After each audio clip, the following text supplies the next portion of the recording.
Hello and welcome back, ladies and gentlemen. We are here today at day 3 of Identity 5 Arena 2022. I am your caster Marks, and here is my co-caster Lichi. And today we will be looking at round 2 of the winners bracket. We will be looking at GH versus FT. Now, do note that for Scouts and FH, due to unforeseen circumstances, Scout has forfeited the competition, so FH will be going on in the winners bracket, and Scout would be eliminated. So right now we will be looking at GH and FT, if I'm not wrong. Well, I feel like these two teams, a lot of things to expect. Both teams are very, very strong. What do you think, Lichi?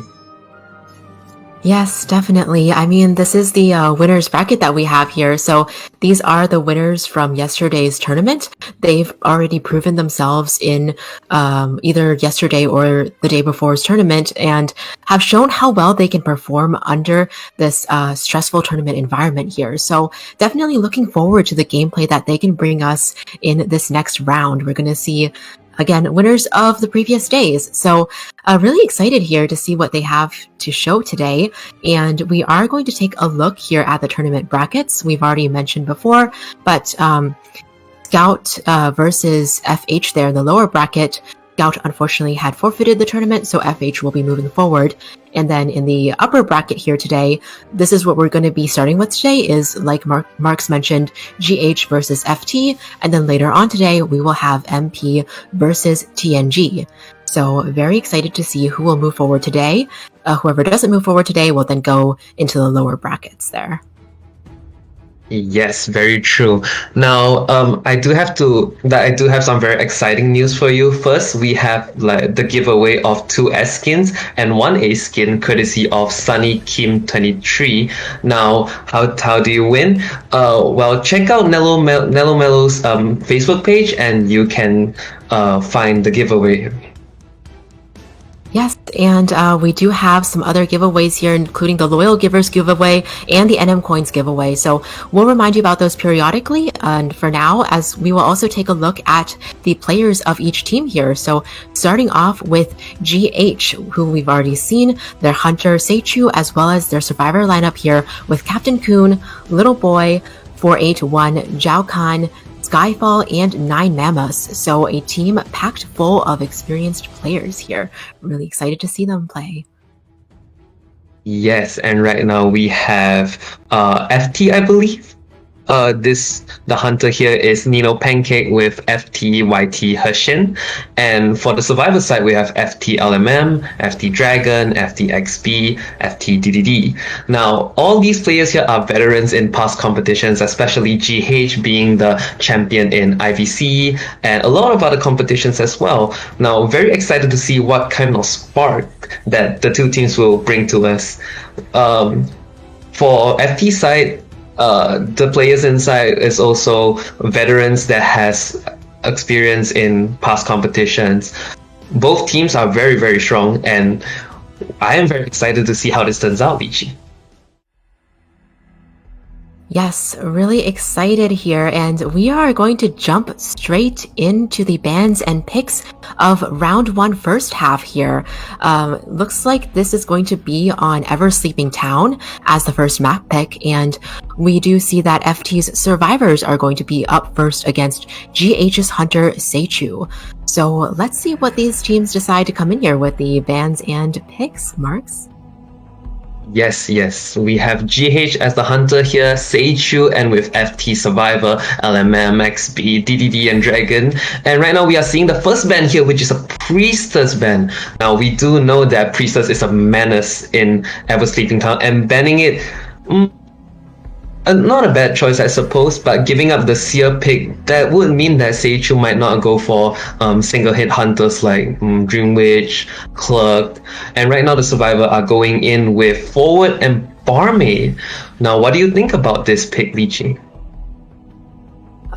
Yeah, I'm Curious to see what FT's thought process is here. You know, forward is always a very strong traditionally meta pick in tournaments, and with the barmaid coming in here, she is recently often played against certain hunters as well. Coming to mind, of course, is going to be Dream Witch and Clerk, but also in recent tournaments, we have seen Seichu pull out the Hermit as well. And, you know, in round one, no hunters are going to be banned. Seichu really can pick from anything that they have in their character pool.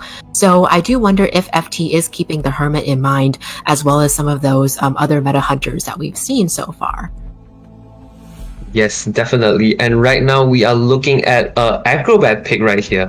Do note that Seichu already banned Seer in the second choice, so they won't be choosing a Seer right here. Well, with them prioritizing forward and barmaid, it lets chance for Seichu to be able to ban Seer, which is another strong survivor for FT, of course. And right now, Seichu will be doing his last ban. Now, with this whole ban pick going on, the last ban will be a Prospector. Very interesting pick here. What do you think about this ban pick, Lychee? Yeah, we have seen Prospector come out quite a bit recently as well. And on FT's side, they do have some Prospector mains on their team, some very high-ranking Prospectors on their team. So I can see why Seichu might be wary of that Prospector. I know in yesterday's matches, we have seen Prospector do really well in either helping their teammates rebound kite, or I think there was an instance where Prospector's magnets actually allowed the survivor to struggle off the balloon and the team to pop the cipher. So it was a very exciting moment that we saw yesterday. And looks like for FT's last pick here, they are going to come in with an entomologist here.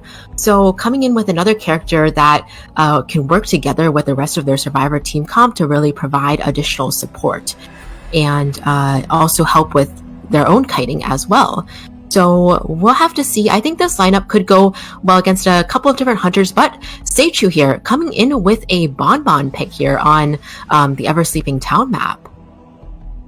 Wow, very good pick from Seichu right here. Now, I was gonna say that the entomologist here is probably a counter to hunters like Hermit, since she can pull a big distance. But for hunters like Bonbon, he can easily annihilate entomologist just because he has those bombs that can easily destroy the bugs. And right now, with this team comment line here, I feel like Bonbon has quite a big advantage because he has a few choices that he can pick on, like the barmaid, the entomologist. Now, and with forward being there for the harass, Bonbon is not so scared as well. So I think overall Bonbon might have a chance of might have a bigger chance in this matchup. But we will see what happens, because in the end it all turns out to be the performance of the players that's most important, right? And right now we will be looking at the spawn location here, with forward being in the middle and Acrobat, Ento, and Barmaid surrounding the forward. And right now we will see what the hunter picks. He could be choosing Double Story, or maybe he will be choosing somewhere like Fate Gate. Not sure what the hunter will pick here. We are waiting. And right now we do see the hunter is going in with a Double Story pick. Now with Acrobat and Barmaid as the potential target here, Lychee, who do you think that he should pursue as the first target? Yeah, that is a really good question here. We'll have to see, because sometimes the survivors do use the two-story to their advantage to avoid the bombs.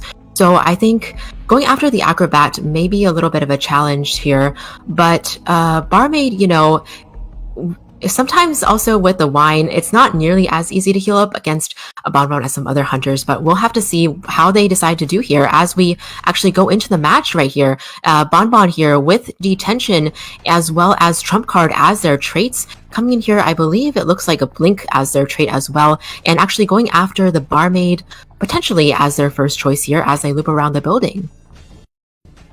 I would say very good choice from the Bonbon here going for Barmaid, because Barmaid is quite weak when against a Bonbon, so it's quite it's quite good for the Bonbon to pick Barmaid as the first target. And right now we are seeing the Barmaid is trapped at detached double story right here, and right now drinking a beer immediately because he can get the blood, even though like if he gets bombed another time. And right now getting the bomb here, Barmaid's blood is already back to normal, so it is looking very good for the Barmaid here. And right now going up to second story, getting one hit.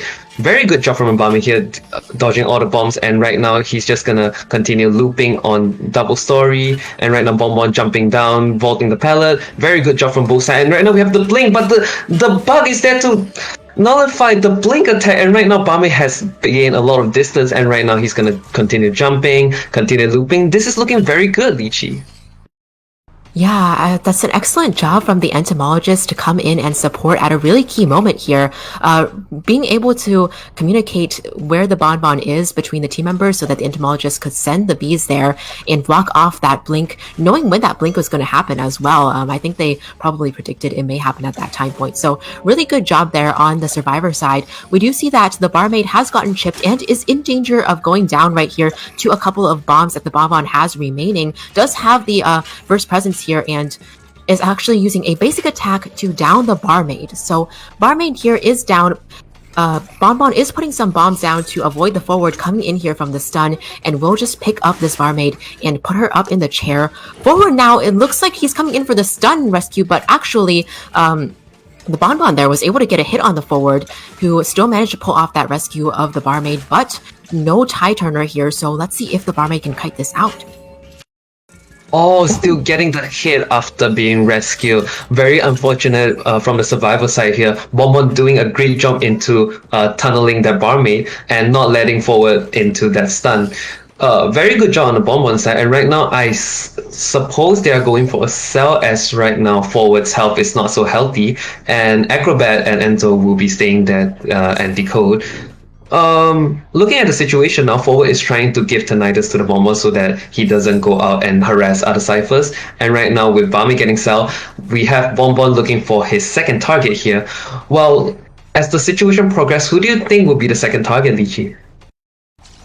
Yeah, you know, Bonbon, forward there still has half a football left, so we do see that Seichu here is actually going to go towards LMM's entomologist, who previously used up a good chunk of the bees with the supporting, so does still have a little bit of bees left, but not nearly as much, and will exhaust those quite quickly. So I do see why Seichu is changing the target here. Meanwhile, we do see there's actually one cipher remaining though, so we'll have to see if Seichu can do their best to try to get this entomologist down for another chance at camping before the survivors pop that last cipher here. We do see Blink is up in just a moment, but it's up to Seichu to decide whether or not they want to use that Blink to down the entomologist, or if they want to save that trait for endgame here. Whoa, using the blink directly to get the kill on the entomologist. Very good job from Bonbon side here. And we have a basement. This will be a basement chair, Lychee.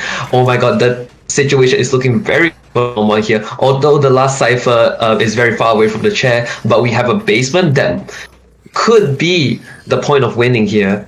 And with Bonbon trying to lay as many bombs as he can in the basement, he will be preparing for the camp here. Right now, forward is still decoding. I suppose Acrobat is waiting for the cipher to be primed and going down for a rescue. But this is a very hard rescue for the Acrobat. What do you think, Lychee? Yeah, I do think it's a little bit difficult for the Acrobat, but luckily so far he hasn't been spotted, because if he was spotted early, that could have been even more dangerous situation there. I do think that, you know, Acrobat does have Tie Turner here, is already taking a chip, so does have to be pretty dangerous. We'll see if he can make it in time, because it looks like he might get hit before the cipher is beforehand, and they'll have to pop the cipher for him to actually come up and make this rescue here. Was able to make this rescue and activate the Tie Turner. Oh my goodness, yes. Wow, very good job from the Acrobat side here, getting the rescue. Wow. And with getting the rescue, 20-second tide is on, and right now Ento is making a run for it. Acrobat down, but it's okay. And right now we will see how long can the Ento last. The kiting is very crucial here, because it's the deciding factor of if they can have a tie or a tree, or a one-man escape. And right now Ento is actually doing a very good job, but then still getting the down. And Ento would be dead on chair, I believe. And right now, the question is, would Acrobat have enough time to heal up and get to the gate in time? And we see that the dungeon is at middle as well. So right now, this could be anyone's game, Lichi. Yes, definitely. But I think this will depend if Seichu knows which area the acrobat goes down in. Seichu with detention here and teleport does still have a chance to down the acrobat before they make it to the gate. So I think potentially being able to spot out the acrobat here, it looks like maybe through that window, that gap in the wall, but also has to carefully position himself. But the Bonbon has to position himself between the dungeon and the acrobat, as well as between the acrobat and the gate. So a little bit of a tricky situation here for both sides to figure this out, and entering a little bit of a slight stalemate in this kind of situation here as well. Now things are looking very. This is looking very, how to say, it is honestly, this could be anyone's game because like they are trapped in the building there. So like Bonbon, like if Bonbon goes too over, then Acrobat will be going to the gate. But right now, Bonbon being very, very patient on not letting the Acrobat go into the dungeon. And right now, Acrobat just waiting for that one chance that he could pull his distance and jump to the dungeon. This is good. Very, very exciting, to be honest. And right now, Bonbon is just trying to put as much bomb as he can to prevent the Acrobat from going to dungeon. And Acrobat trying to just transition away from dungeon, a switch of solutions here. Now, for Acrobat, he has two solutions, which is dungeon and gate. And right now, Bonbon has to guard all these two to prevent the Acrobat from escaping. We see that FTXP has crows on it. This is a very long match, to be honest. And right now, things are just staying that way. I feel like it depends on the survivors to think of what the next move should be. What do you think about it, Lichi? Yeah, it's a really tricky situation here, and forward is still at half health with half a football, so we might be seeing XB coming in here to at least pressure Seichu, but if not, even come in here to support. But here's the thing against a Bonbon is that it's really hard to body block against a Bonbon because he can just use the bombs to bomb the survivor down. So despite being a forward with half football at full health, I think XB is also a little bit afraid to come in completely to protect the teammate here. But we may be seeing that if Seichu gives enough leeway in terms of distance. The other thing that might happen is that if they do stalemate long enough, the dungeon might also refresh, either to the fake gate or to that graveyard river area there. So if that does happen, we might see something very interesting as well. You got a point there, Li Qilao. If the dungeon changed location to near the graveyard, this will be very good for the survivors because the survivors can literally just jump the dungeon because the acrobat is right there. And right now, I think that might be what the survivor is planning to do. He's just waiting there, waiting for the dungeon to switch location. And right now, forward is going out to attract the Bonbon as well. And right now, acrobat just thinking of what to do, but still going back to his corner. And I think the Bonbon is going for it right now. Half health acrobat. Can he do it? The forward is going out to body block, and right now, not getting a bomb. Very good job from the acrobat here. This could be a very big moment, guys. And right now, forward is going to go for a stun, but failing the stun, but having enough distance to go. Would he teleport? No, he will be going for the forward, and forward is running to the dungeon right now. Would he make it? Can the forward make it to the dungeon? Having the last ball and jumping the dungeon. This is a tie leech. Oh my god, what a turn of events here. Very good job from both sides. Both sides did an amazing job, Lychee. This is just so nice. Yeah, that was such an amazing endgame here.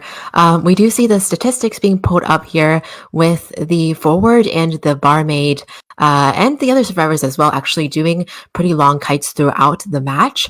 But Bonbon doing a very good job as well. And that endgame situation, Marks, was that was such a tricky situation for both the hunters and the survivors there, because although Seichu did have teleport in the end, if the Bonbon teleported to the gate, that forward was waiting nearby with the football and could just stun the Bonbon as soon as they teleported to the gate to give the acrobat time to run to the dungeon while the forward escapes through the gate. So, that could have been a difficult situation there for the Bonbon. I think maybe why Seichu decided not to just pressure Acrobat towards the gate and then teleport, and instead deciding to position themselves between the Acrobat and the gate and the dungeon. But in the end, both the Acrobat and the Forward were able to make it out after that battle of nerves. So really exciting to see that come in from the survivors there, just that patience that they had to outplay the Bonbon and at least turn this into a tie for their team. Yes, from the situation that we've seen just now, I suppose that the survivor was having the upper hand here. So very good job on the survivor side, but not forgetting to have shout out on this hunter side. The hunter side did very well as well. And right now, ladies and gentlemen, we will be heading to a short break, so we will see you after.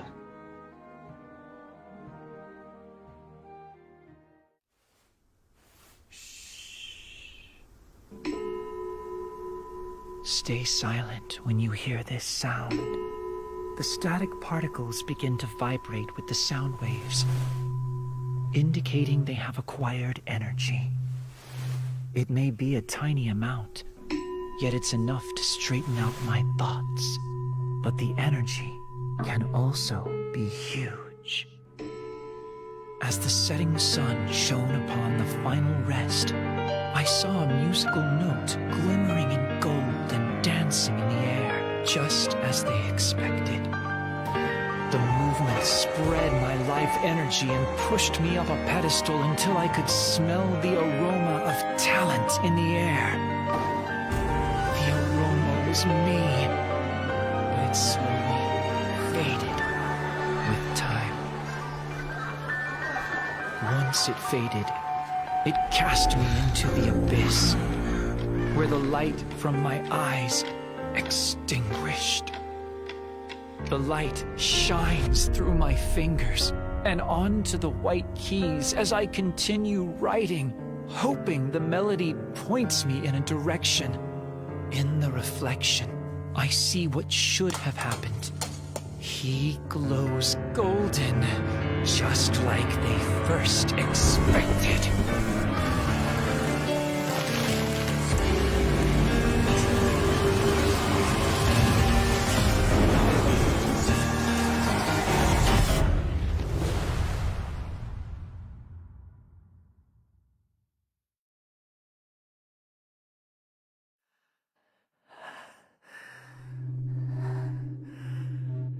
Stay silent and hear this sound.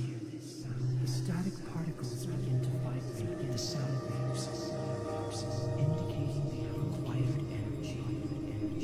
It may be a tiny amount. Great energy forces a change in the tide and pushes the world to absurdity.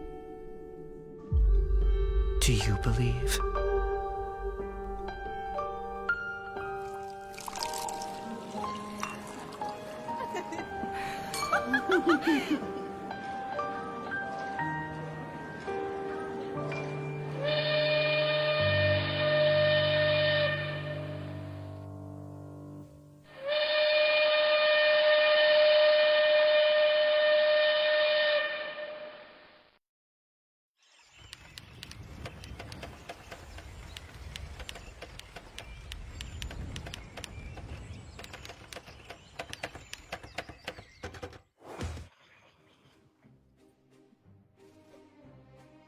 And welcome back, ladies and gentlemen. Welcome back. And just now, we just ended round one of the first half of GH versus FT. Very good job from both sides. Just now, we've seen the survivor trying their best to get a tie, and they got it in the end. And right now, GH and FT would be 2-2 with a very balanced advantage from both sides. And right now, we will be looking at the later half of the first round. This could be anyone's game, to be honest, because any side getting the tree kill or the tree run, they will be getting the match point for round one. So I do feel that this will be a very exciting matchup to see. What do you think about it, Ichi? Yeah, Marks, I'm really excited for this match as well. The team's coming in pretty evenly in round one, first half, but it was still a really exciting match there. And I think, although the survivors did a really good job of tying it up in the end, the Bonbon being able to secure the tie, maybe that's exactly what the team feels like they need if they feel very confident in their survivors going in for a 3K in the second half. So we'll have to see how this plays out here, but I definitely don't want to count either side out at the moment because there is so much that could happen in this next half here. Yes, that is very true. And I suppose right now we have FT Hunter on the play. FT Hunter. We do know that GH survivors will be up next now. GH is very good for their survivors. Like in IVC and competitions like COA, we see GH survivors shine a lot, especially in their priestess system and the way they play out their characters as well. And I remember that there's a prospector player in the lineup as well, and he is very, very strong as well. A lot of times we have seen them perform very brilliantly, and a lot of good moments, honestly. And right now going into the band pick is still Ever Sleeping, and we have Nino Pancake here as the hunter for FT, and GH side we have Zhao Kan, Neru, Skyfall, Little Boy. All four of them are super, super strong players in the SEA. I feel like everyone knows them. I would say the top of the top. Yeah, and right now we will be seeing a Priestess ban right here, as I've said just now. Priestess is a very deadly character in Ever Sleeping, and banning it would be a very great choice, and especially when the team here consists of two Ass Bash priestesses, which is Neru and Little Boy. And right now, GH going in with the forward and postman pick, very interesting pick here, Lychee. What do you think about it? Yeah, we see forward coming in again, similar to the last match here, just being such a stable rescuer and supporter on the team here, as well as Postman, definitely a very well-rounded support character that can do a lot for his team, also make up for the forward's decrease in decoding speed there. So very useful character for sure. We'll have to see what they go with for the rest of their team composition, but so far, of course, not really any problems with picking out these two characters at the moment here. I'm really excited to see what GH will bring out here, though, because Marks, like you mentioned, they do have that prospector that they've brought out in previous matches, with having basically prospector experts on their team here. They've also pulled out some interesting characters like Dancer and Toy Merchant, who we've seen a couple times in IVA already. So, depending on the map, maybe some of those may be higher priority than others, but I am curious to see if... Oh, actually, Dancer getting banned here. So, Pancake just getting rid of the Dancer as a possibility altogether, it looks like.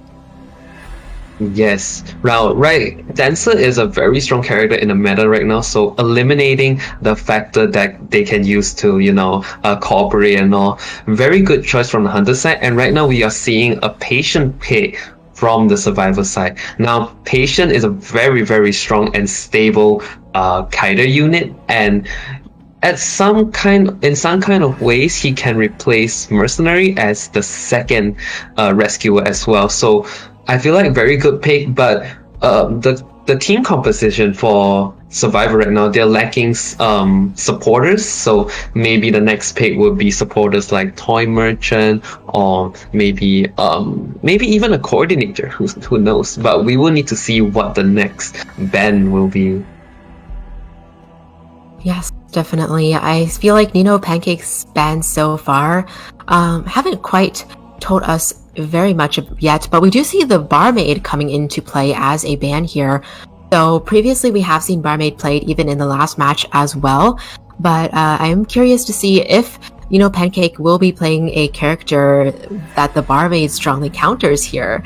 Do they have something like a Dream Witch within their mix, or even a Clerk? That's something that I'm not sure, but definitely something for the survivors to consider. Perhaps they have more knowledge about this hunter's character pool here.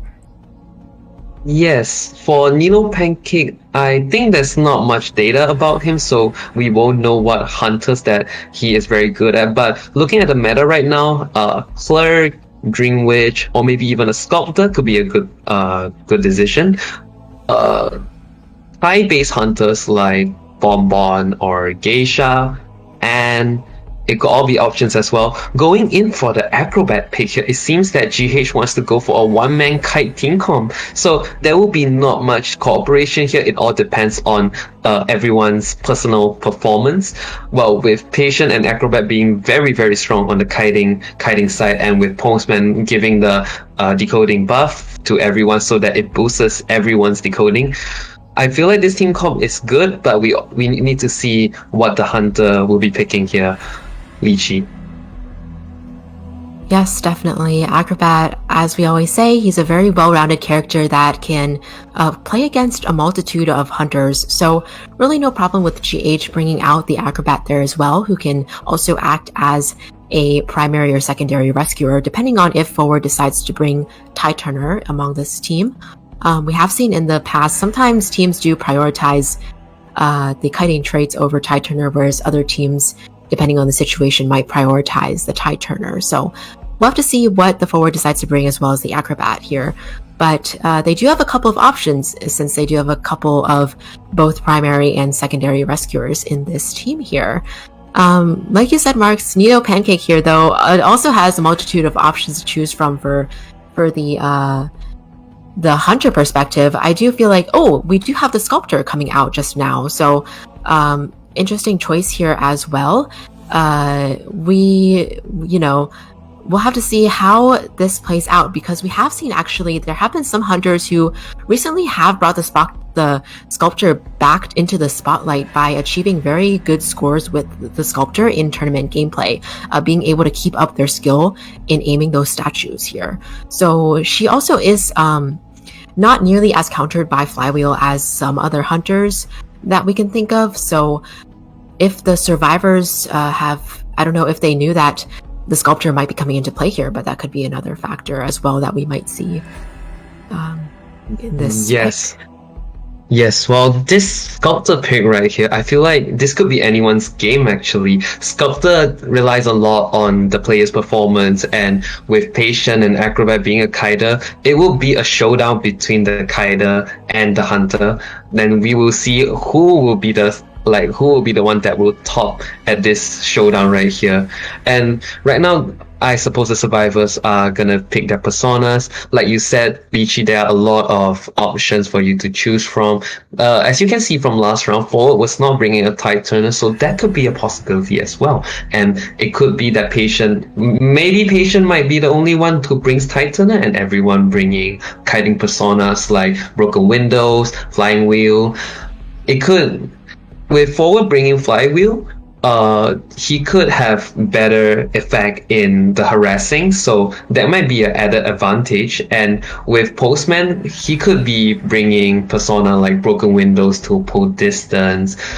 And with Acrobat, I honestly think Acrobat can be both ways. He can bring a kiting persona, but also a rescuing persona, well, depending on what the team are gonna choose. And right now for Sculptor here, Sculptor has a variety of personas as well, ranging from Trump Card Detention, or maybe Trump Card and Insolence. Insolence here will be very good for the Sculptor, because it means that he will be opening full presence pretty easily, and that means that he can be much stronger of a hunter, and it will be much harder for the survivors to counter. Yes, very true. I'm also thinking the Postman here has previously, actually, even when Sculptor was more commonly played as well, often brought out to counter the Sculptor. And as the Postman, as the Sculptor is a strong camping hunter, Postman can somewhat counter that by speeding up the decoding. But also on this team, we don't have the Mercenary here, who is the stablest rescuer. Although we do have Forward, but no Mercenary here. So if Sculptor is able to build up to full presence quite early in the game, she could really bring this game to her advantage by taking advantage of the camping here. But looking at the spawn points here, we see the Sculptor is spawning towards the S palette location closest to the Acrobat here. potentially seeing that as a target. Meanwhile, forward was kind of in a central location there on that map, possibly positioning himself in to either aid his survivors in a rescue or support situation here. Yes, very good point there, Lychee. And I think we're going to go into the game very soon. We will see what the Sculptor will pick as his first target. And right now we see Sculptor into the game going in for Zhao Kan, which is the Acrobat. Nope, going into middle. Who is in middle? It is the forward round. And right now we see the Hunter straight. It is a blink, so he will be committing to one survivor instead of going around and straining people's tools. Right now, we see the Sculptor is trying to make his way to Fate Gate, and right now, Little Boy is just hiding there, trying to delay the Sculptor's time to extend the kite. And right now, Sculptor is going in to check on Fate Gate, and I think he can sense the Postman actually. Yes, and right now, Postman is gonna get pursued by the Sculptor, going in for one statue, and right now, Little Boy dodging it with ease, going in for another statue here, and still dodging it very, very nicely. Very good job from Little Boy here, and right now he's going to transition to middle, getting a statue hit, but not much of a problem, going up to second story. And let's see what the Postman would do. He will be jumping down. Very good job on the mind game here, jumping down first to make sure that the Hunter doesn't chase up to him, bringing a big distance here. And right now, Sculptor doing a very good job on the statue, and right now I think the Postman will be getting one hit. Oh, very good job from a forward doing the stun. And right now, I think this will give room to the Postman to kite to a better location. And right now, he's going to be at Fate Gate. Very, very good job from the team here, bringing a lot of cooperation. And right now, he's going to get a hit. And this will be a down for the Sculptor. Very good job on the statues right there. Now, Lychee, this will be a chair. And what do you think? Would it be a sell? Would it be a rescue? Yeah, looking at what traits the other survivors have brought in, we see that actually Acrobat and Patient both have tie turners on their side there, whereas the forward does not. And actually at the moment, we do see one of them coming in here for the rescue. This is Skyfall's Patient, who's already gotten chipped and is just trying to make Sculptor waste the additional statues there. Was able to pull off that tie turner there. Patient did get hit. Forward here coming in for a stun so that at least the Postman can perhaps get away a little bit further.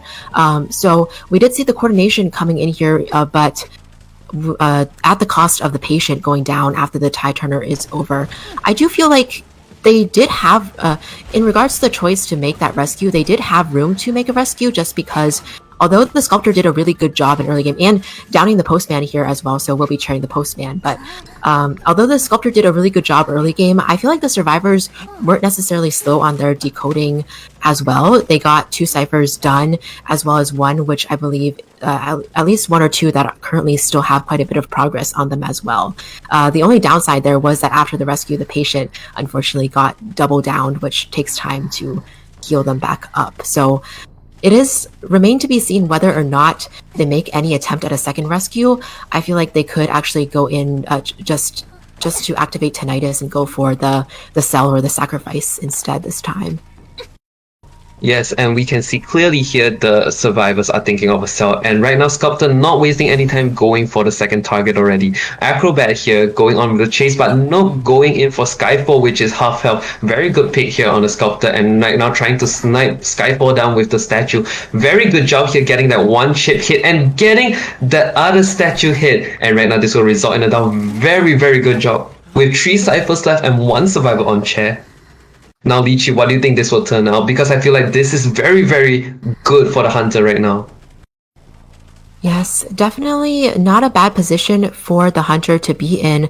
We do know that the other survivors are still at full health with a decent amount of progress on some of the ciphers there, so we can't count them out just yet. Acrobat is going to go in for a rescue, but it does have a tie turner if he's able to manage to pull this off, but it is a full presence Sculptor here. The mind games come in, Patient is the one taking this hit here, and Acrobat is able to get away with not too much damage, luckily, but is going to be the target of the Sculptor at the moment here. So we'll see if the sculptor is able to snag another down before Tide Turner ends. But it looks like she's actually going to change target on the forward here to add additional pressure to the ciphers instead of going after the survivors here. Notice that she does have blink as well, so we could potentially be seeing that if she is able to get into a position where forward is at half health. Yes, and getting the hit from the mind game there, very good job from the sculptor, and going back to middle to prevent the cipher from getting popped. And right now Cao Kahn making an escape for it, getting the half health from the statue. Now this could be anyone's game because forward having so little health and acrobat not being too healthy as well with patient on the ground. Now what is this sculptor gonna do? Sculptor is going to continue the pursuit, not trying to bait the forward to go back, and right now we might be seeing a down here, ladies and gentlemen. Oh my god, using the flywheel to dodge the statue. Very good job on the forward side here, and right now waiting for the statue to be done, baiting the forward's ball, and right now going back to make sure that no one's decoding the cipher. But as we can see, everyone is trying to heal up. Now this is a big chance for the survivor because the hunter has chose the safe route and they went to heal as well, and right now this will be in a state where everyone will be doing their own things. What do you think about this, Lichi? What do you think, who is gonna be the upper hand right here? Yeah, so we do see that the survivors, if, I feel like it's a good thing for the survivors that they were not found while they were healing and were able to heal up and regroup on their end there. I think that, forward here actually going down to the statues, so Sculptor will be chairing the forward there, but this does give the survivors a little bit of a chance to decode the cipher, although it's quite close to where the forward's chaired, so I think, yeah, the Sculptor is going to try to scare them off the cipher for now, but we do see it's very close to being done actually. So forward here actually getting rescued off the chair. If this acrobat can pull the sculpture away from this cipher with so much progress on it here, the survivors do still have a chance to pop the cipher and potentially have up to 3 survivors alive at endgame here. Yes, as we can see, like just now, everyone was in half health, 75 health, and right now survivors are getting their they are getting much stabler and stabler with them healing up over and over again. And right now, it is in a situation where the cipher is almost primed and everyone is quite healthy, to be honest. And I think we will be most likely seeing a 3-man in late game. Very good job on the survivor side here. And right now we see the forward is trying to open up the chest. Sculptor still trying to find some chances. Just finding for that one chance for the survivor to be down and getting the chair. Now, going in to pursue the patient and going into graveyard using his last hook. So right now patient has no tools, and I suppose that he will go and find some tools in the chest, and we can see from the bar below he is opening a chest. And right now forward having an elbow pad here, decoding another cipher at detached double story, and right now forward running away from the hunter and getting the hit on the statue. This would be a potential down here, Lichi, and right now going in for another statue hit. Would the forward be down? No, miraculous, but the pallet hit. Wow, very good job from both sides, to be honest. I was expecting that statue to hit the forward, but no, it did not, but the pallet hit did. Wow. Yep, and we see Sculptor here just going ahead and chairing the forward over by the graveyard. This does allow the other survivors to rescue and actually pop that cipher, as we saw that the acrobat there was at the prime cipher when the rescue occurred. So very quickly here, we do have 3 survivors at endgame, but Sculptor able to catch up and down that forward here right in the graveyard. Does have blink, uses the blink to get out and is now chasing the forward in the middle, who is already chipped. Acrobat also nearby, unable to open the gate since they're all crowded around this area here. My goodness, Marks, this is quite a situation here for the survivors. Looks like they're going to try to heal up the patient who does not have exit path left. Meanwhile, forward is going to make a charge to this gate that the bot actually helped to open here. Oh my god, forward getting away from the gate with that flywheel.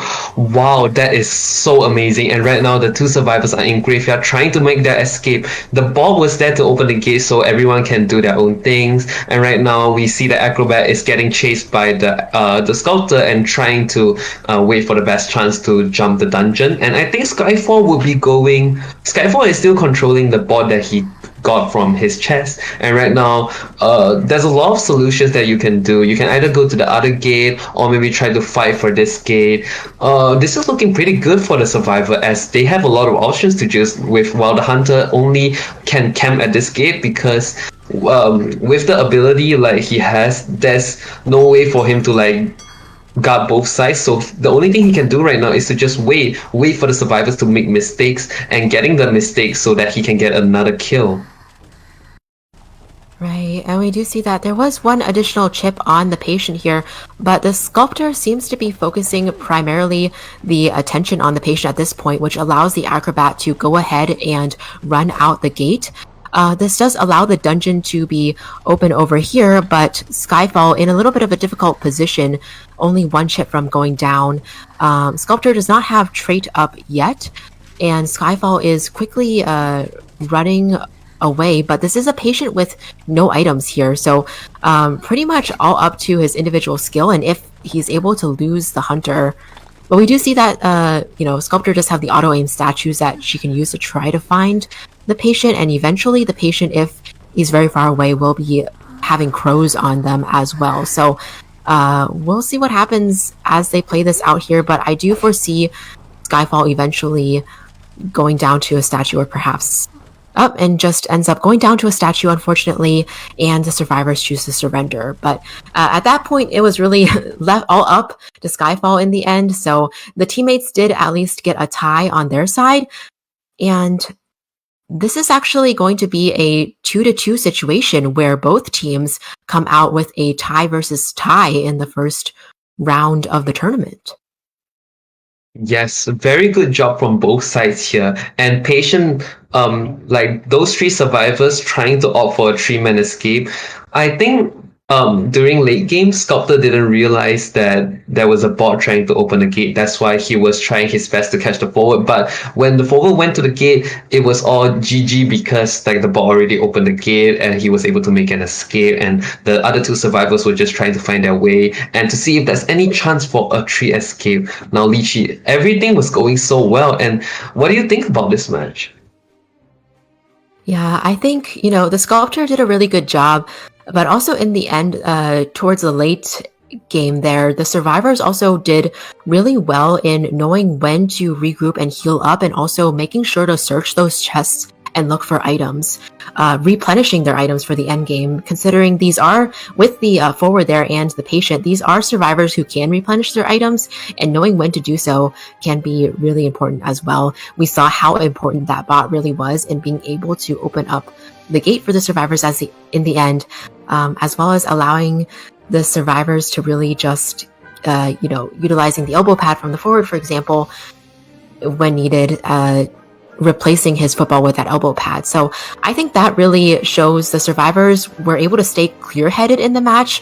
No matter what was happening in the end, they were able to at least secure a tie to round out round one here with a 4-4 score. So really good job on both teams here so far. Yes, very good job from both sides. The hunter did a good job as well, trying to get down the survivors and cheering with all the camping and all. And the mid-game tug and war was very, very amazing as well. Not to forget that the survivor side was doing a very good job replenishing their items by searching chests and making sure that everyone's health line is good and not like, in half health or very dangerous situation. So props to both sides, and right now we will be hitting a short break, so we will see you after.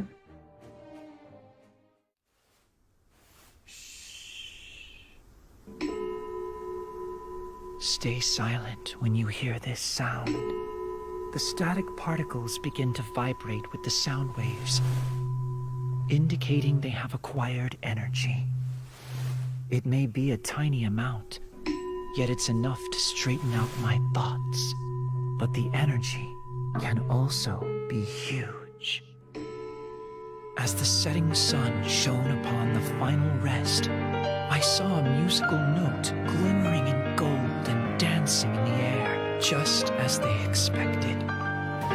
The movement spread my life energy and pushed me up a pedestal until I could smell the aroma of talent in the air.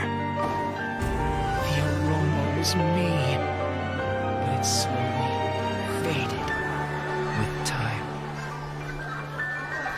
Once it faded, it cast me into the abyss, where the light from my eyes extinguished. The light shines through my fingers and onto the white keys as I continue writing, hoping the melody points me in a direction. In the reflection, I see what should have happened. He glows golden, just like they first expected.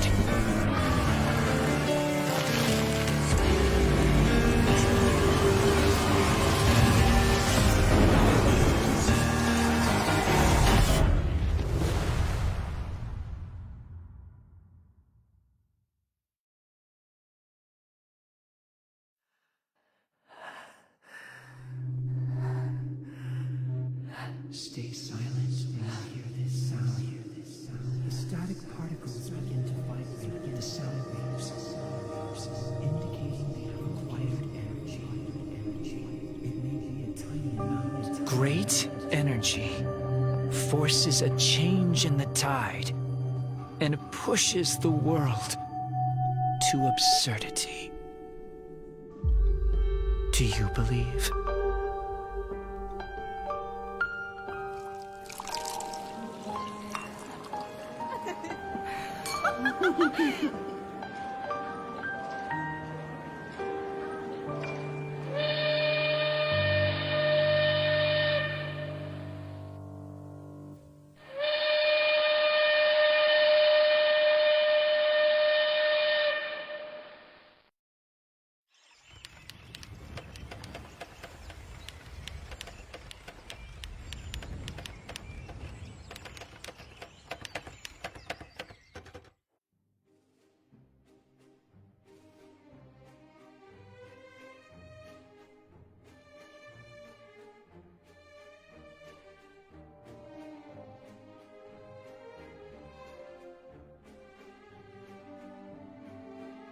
Kill off FT Survivor, but FT doing very well on the Survivor side, going in for a tie match, and GH Survivor doing very good as well for the tie, almost going for a 3 escape, but still FT Hunter got the upper hand and just like secured that tie. So good job from both teams, and right now we will be going into round 2 of the game, and with round 2 going on, with round 1 being a tie, round 2 is still considered like it basically means like, you know, starting over for both teams. So right now, like, we will be seeing GH and FT fight off another round to see who will be the one getting advantage here.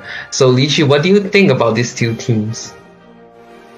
Yeah, Marks, it's just like you said, in round 1, it was a really close battle between the survivors and hunters of both teams here, both of them putting on a really great show for us today.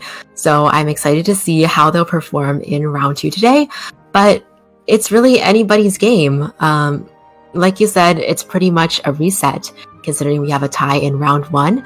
So we'll have to see both teams continue to try to give it their all in rounds 2 and 3 coming up next, since this is a best of 3 match here.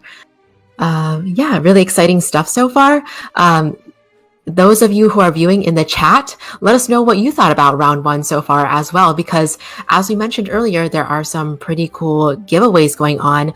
I think I mentioned the loyal viewers giveaway and the NM coins, but basically the top 10 loyal viewers with the highest points will actually get Identity 5 goodies bags with merchandise, which is very exciting. And then for the NM coins, those can be used to purchase really special rewards as well, including fan signs from casters, as well as VIP front row seats to the IVA November Grand Finals tournament. So some really cool prizes that you have in store there. And all you have to do is interact and continue to comment in chat and show us your support for these teams today. Yes, and not to mention, we also have the giveaway of 2 S skins and 1 A skin, courtesy of Sunny Kim 23. So do look at Nello Mello's Facebook page to check it out. And right now, going into the match, we have Nino Pancake as the hunter here with GH side, Zhao Kan, Neru, Skyfall, Little Boy, same lineup, same same lineup from both sides right here. And right now going into BO2, which means that the hunter will have 4 bans and the survivor can have 1 hunter ban. So right now, we see that the map here is Lakeside Village. Very interesting pick. This map is a map that can have a lot of cooperation, especially from characters like Priestess and Toy Merchant. Right now we are seeing Nino Pancake is going with a ban of Patient and Forward. Very, very interesting pick, I suppose. I never really see Patient being banned on the first, like for the first ban pick, because normally it will be bans like, you know, Seer, Forward, and right now the survivor going in with a Sculptor ban. What do you think would be the survivor they would choose, Lichi? Yeah, interesting to see the Patient and the Forward be banned, but we did see the survivors play those earlier today, so Nino Pancake just expressing his respect for those survivors there and getting rid of those variables. I mean, it is a very open map, so that does come into play here, because Patient can just transition very far with his hooks, and Forward there, of course, always a very meta pick there. So taking away those variables there for the survivors, we do have some pretty good options for the survivors to come into play as well. You know, I was going to mention possibly Seer and Priestess, but the survivors here have actually come in with the Mercenary right off the bat, a really strong rescuer who can also cross very long distances with his elbow pads, as well as the Prospector here. So bringing out one of their specialty picks with this Prospector, I'm really excited to see again what the Prospector is able to pull off in this play here. Nino Pancake continuing to ban these survivors that can just cross really large distances, has banned the Toy Merchant, who can also do a really good job in helping the team with teamwork, as well as providing the Mercenary and other team members with additional items. So just getting rid of that variable as well with this ban here. Well, we are seeing a Toy Merchant ban, and after that, GH Survivor following up with a Dancer. Well, what a surprise to see Dancer, actually, because normally Dancer would be banned in BO2, but then right now with Nino Pancake banning Toy Merchant, so that means the Dancer system could be brought out. And seeing Mercenary and Prospector as the first pick here, I suppose GH wanted a more secure, but also with an option that brings up their system, like the Prospector. And right now, following up with a Dancer, this could make their system very strong, maybe putting the boxes near small boat to make like this kiting spot even more stronger. And right now we will be waiting for Nino Pancake to make his last ban. Probably a survivor that is very stable, rigid, like Patient, Acrobat. What do you think, Lichi? Yeah, I wouldn't be surprised to see Nino Pancake ban one of those characters, and it looks like you're right, Marks. So Nino Pancake here, coming in here with the Acrobat ban as that last ban, getting rid of a very versatile character that has been picked very commonly in tournaments today and in the previous days. So we'll see what the survivors do to make up for that absence of those characters that are banned here. Will they go for an additional, support character? We've seen other supporters come into play here, like the Postman. We have seen others like the Entomologist, but they still have the Seer and the Priestess as well to choose from, depending on their strategy here. So I think a lot of different options for the survivors to consider. Even could consider something like Barmaid or Psychologist, but that's really dependent on what they think the Hunter will play as well. But actually here, coming in with the Postman, another character, possibly the Postman, we'll have to wait and see here. But potentially, no, it looks like they're actually going to switch to a Barmaid here, so getting a healer on their team to potentially counter some pretty meta Hunters nowadays, like Dream Witch and Clerk and even the Hermit. Wow, honestly, very interesting pick from the survivor side here. It's very interesting to see that both Seer and Priestess were not banned, but both of them weren't chosen by GH. That means that GH is prioritizing other characters more than the usual Seer and Priestess. And right now we see Nino Pancake going in with the Wax Artist pick. Now Wax Artist is a very deadly character in terms of chasing. If anything not done right, the survivor might just go down like super fast. And right now with Prospector, Dancer, and Barmaid, I feel like Wax Artist does have a chance in this matchup actually, because both of them, all three of the Skyders here, they don't have much mobility aside from Dancer having a small dance that can like possibly pull a bit of distance from the Hunter. But like overall, I think Wax Artist does have a better chance in this. What do you think, Lychee? Yeah, I definitely agree, and it makes a lot of sense now why the Hunter decided to ban those characters like the Toy Merchant, the Patient, basically banning the ones that can pull a lot of distance here, leaving the survivors with options with survivors who may be more comfortable with looping rather than transitioning here. But we do see now the spawn selection screen is up, and Female Dancer looks like is choosing the shack area with Prospector on the big boat, Mercenary on the little boat, and Barmaid in a central area here with Nino Pancake, considering spawning in the corner here between the shack and the boat. So that does leave Female Dancer as a vulnerable first chase option if Nino Pancake decides to go in that direction here.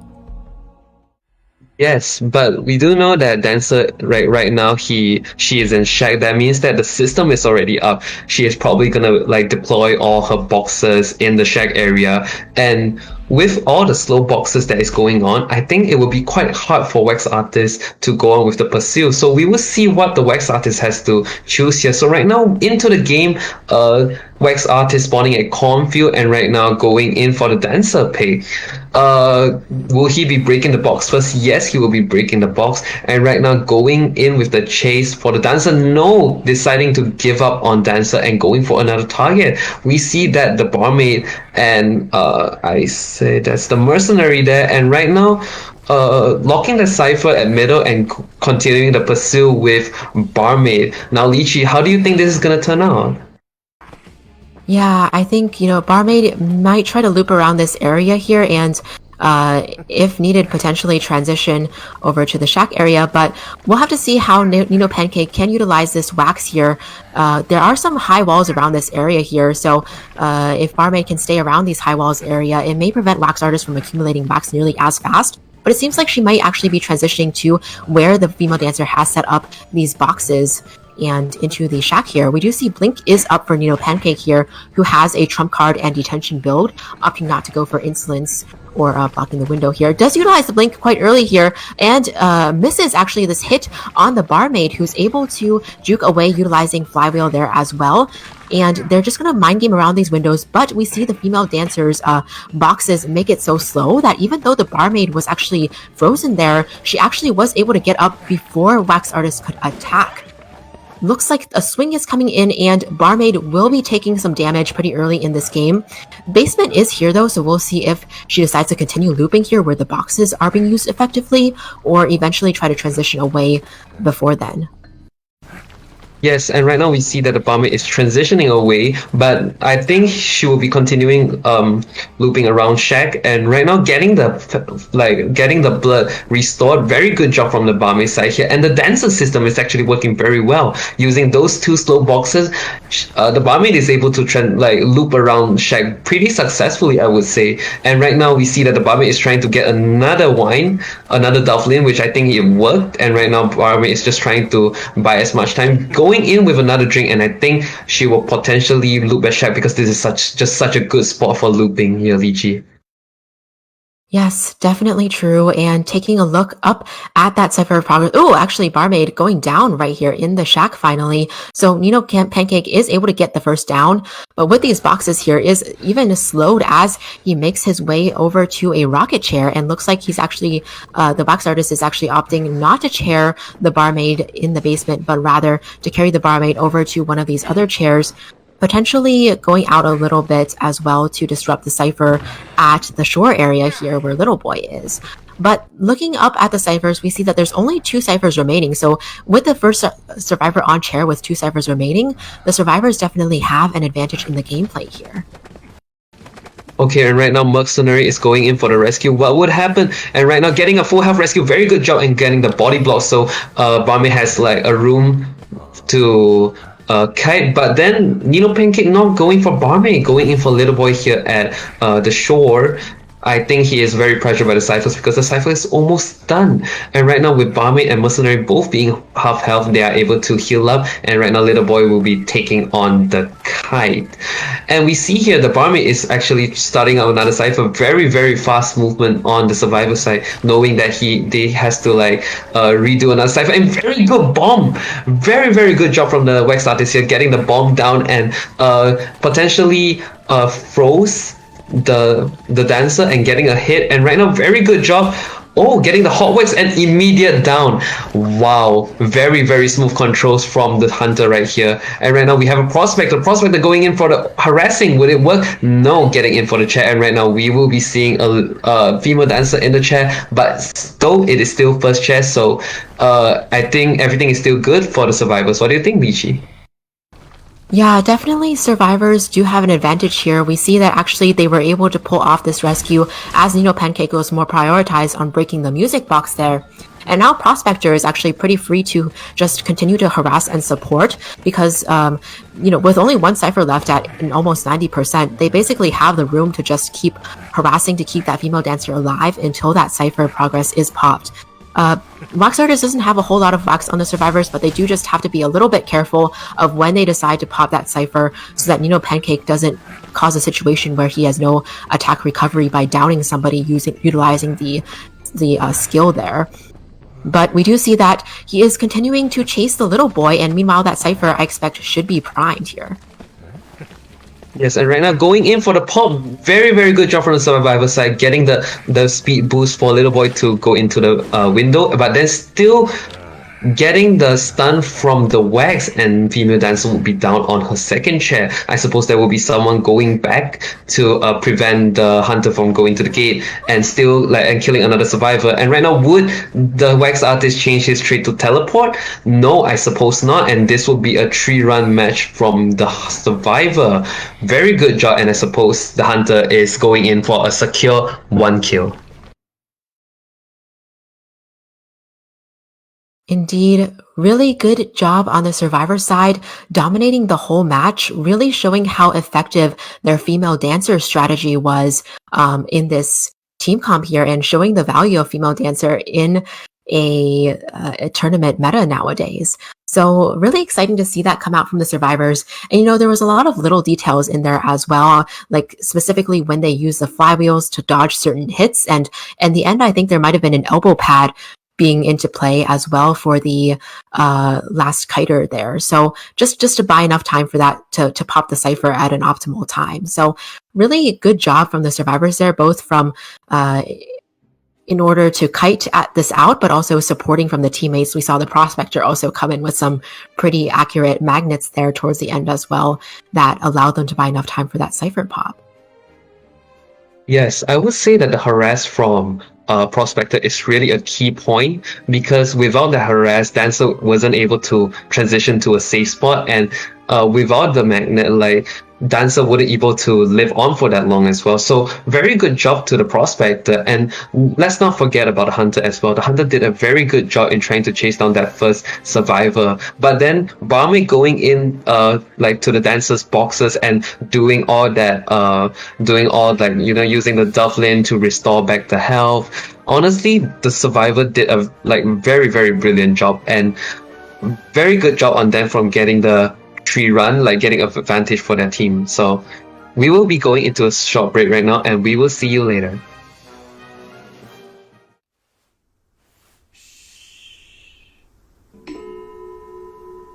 Stay silent when you hear this sound. The static particles begin to vibrate with the sound waves, indicating they have acquired energy. It may be a tiny amount, yet it's enough to straighten out my thoughts. But the energy can also be huge. As the setting sun shone upon the final rest, I saw a musical note glimmering in gold and dancing in the air, just as they expected. The movement spread my life energy and pushed me up a pedestal until I could smell the aroma of talent in the air. was me, but it slowly faded with time. Once it faded, it cast me into the abyss, where the light from my eyes extinguished. The light shines through my fingers and onto the white keys as I continue writing, hoping the melody points me in a direction. In the reflection, I see what should have happened. He glows golden, just like they first expected.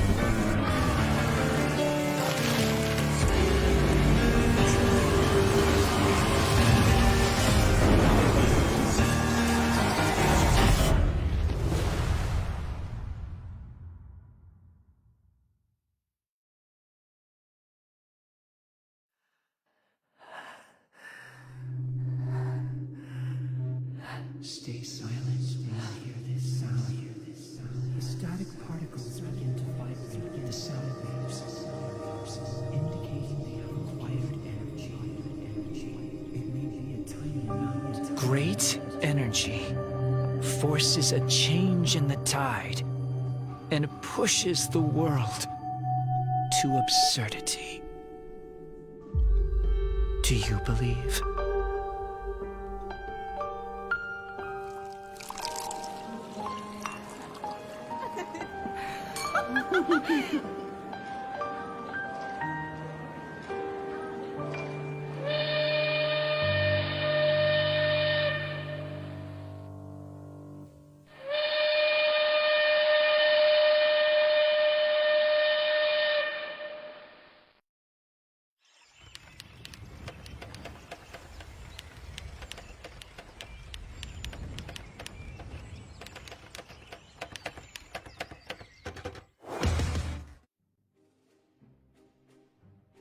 And welcome back, ladies and gentlemen. We are back to Identity 5 Arena 2022.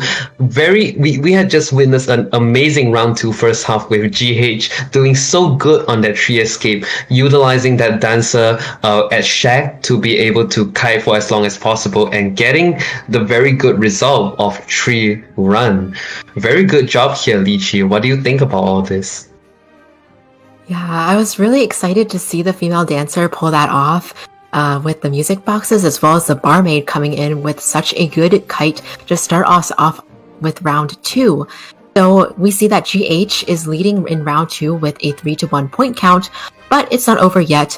The pressure is on FT to try to turn this around. Their hunter getting at least a 3 elimination or if possible 4 eliminations here. But with round 1 being a tie, we will have to see how round 2 turns out here and potentially whether or not, we'll have to see how round 3 and round 2 play out here in this best of 3 tournament. So, just on to FT to do their best in this round, asking their survivors here to do their best to turn this game around for them and get back those points. Yes, that's very true, Lychee. And please do not forget, ladies and gentlemen, we have a giveaway going on right now of 2 S skins and 1 A skin, courtesy of Sunny Kim 23. So to the viewers of IVA, if you want to stand a chance in winning the giveaway, do check out Nello Mello's Facebook page. And we do have loyal viewers giveaway as well, with just interacting and leaving a comment at the comment box. Will earn you points so you can get merchandise and goodie bags, and also the NM coin program as well, Lychee. Yes, definitely be sure to interact and show your love for these teams and show your excitement for this tournament today, because it sure is a really exciting one, really up there among all the tournament matches. So we'll have to see what happens now. FT here, FT here, survivors coming up here. I was a little bit confused just now, but really excited to see what they can do because round 1 was so close. I wouldn't be surprised if round 2 also turns into a really close match with how things are going so far. I'm really excited to see what's in store. Yes, and also FT survivors were doing a very good job just now with the forward, giving the stun at the end game and letting them having a chance to even get a tie. That was Wow, that is definitely like a moment that should be highlighted, and also like with all the performance and the cooperation from FT, I feel like we have a lot to expect here from the FT Survivor side. But let's not forget about GH Hunter as well, being Seichu, one of the best hunters in SEA. Like, Seichu has been a very, very deadly hunter, and everyone in SEA, like, in high tier, everyone just knows his name. Very, very good player. And yes, we will be going into the ban pick right now with Hunter being Seichu and FT Survivor LMM, XP, Dragon, and DDD. And the map will still be the same, Lakeside Village. So let's see what the Hunter's first ban will be. The ban of the two survivors. It could be anything, but we are seeing Dancer and Seer right here. While looking at the match just now, just banning the Dancer on the go to prevent that looping from happening, Lychee. Yes, we saw how effective she really was in the previous round, and Seichu here, knowing very well from experience with their own team here, just getting rid of that variable right off the bat. And it will be the Survivor side opportunity to ban the Hunter now. So we'll have to see, are they going to try to ban that Bonbon that Seichu pulled out in round 1?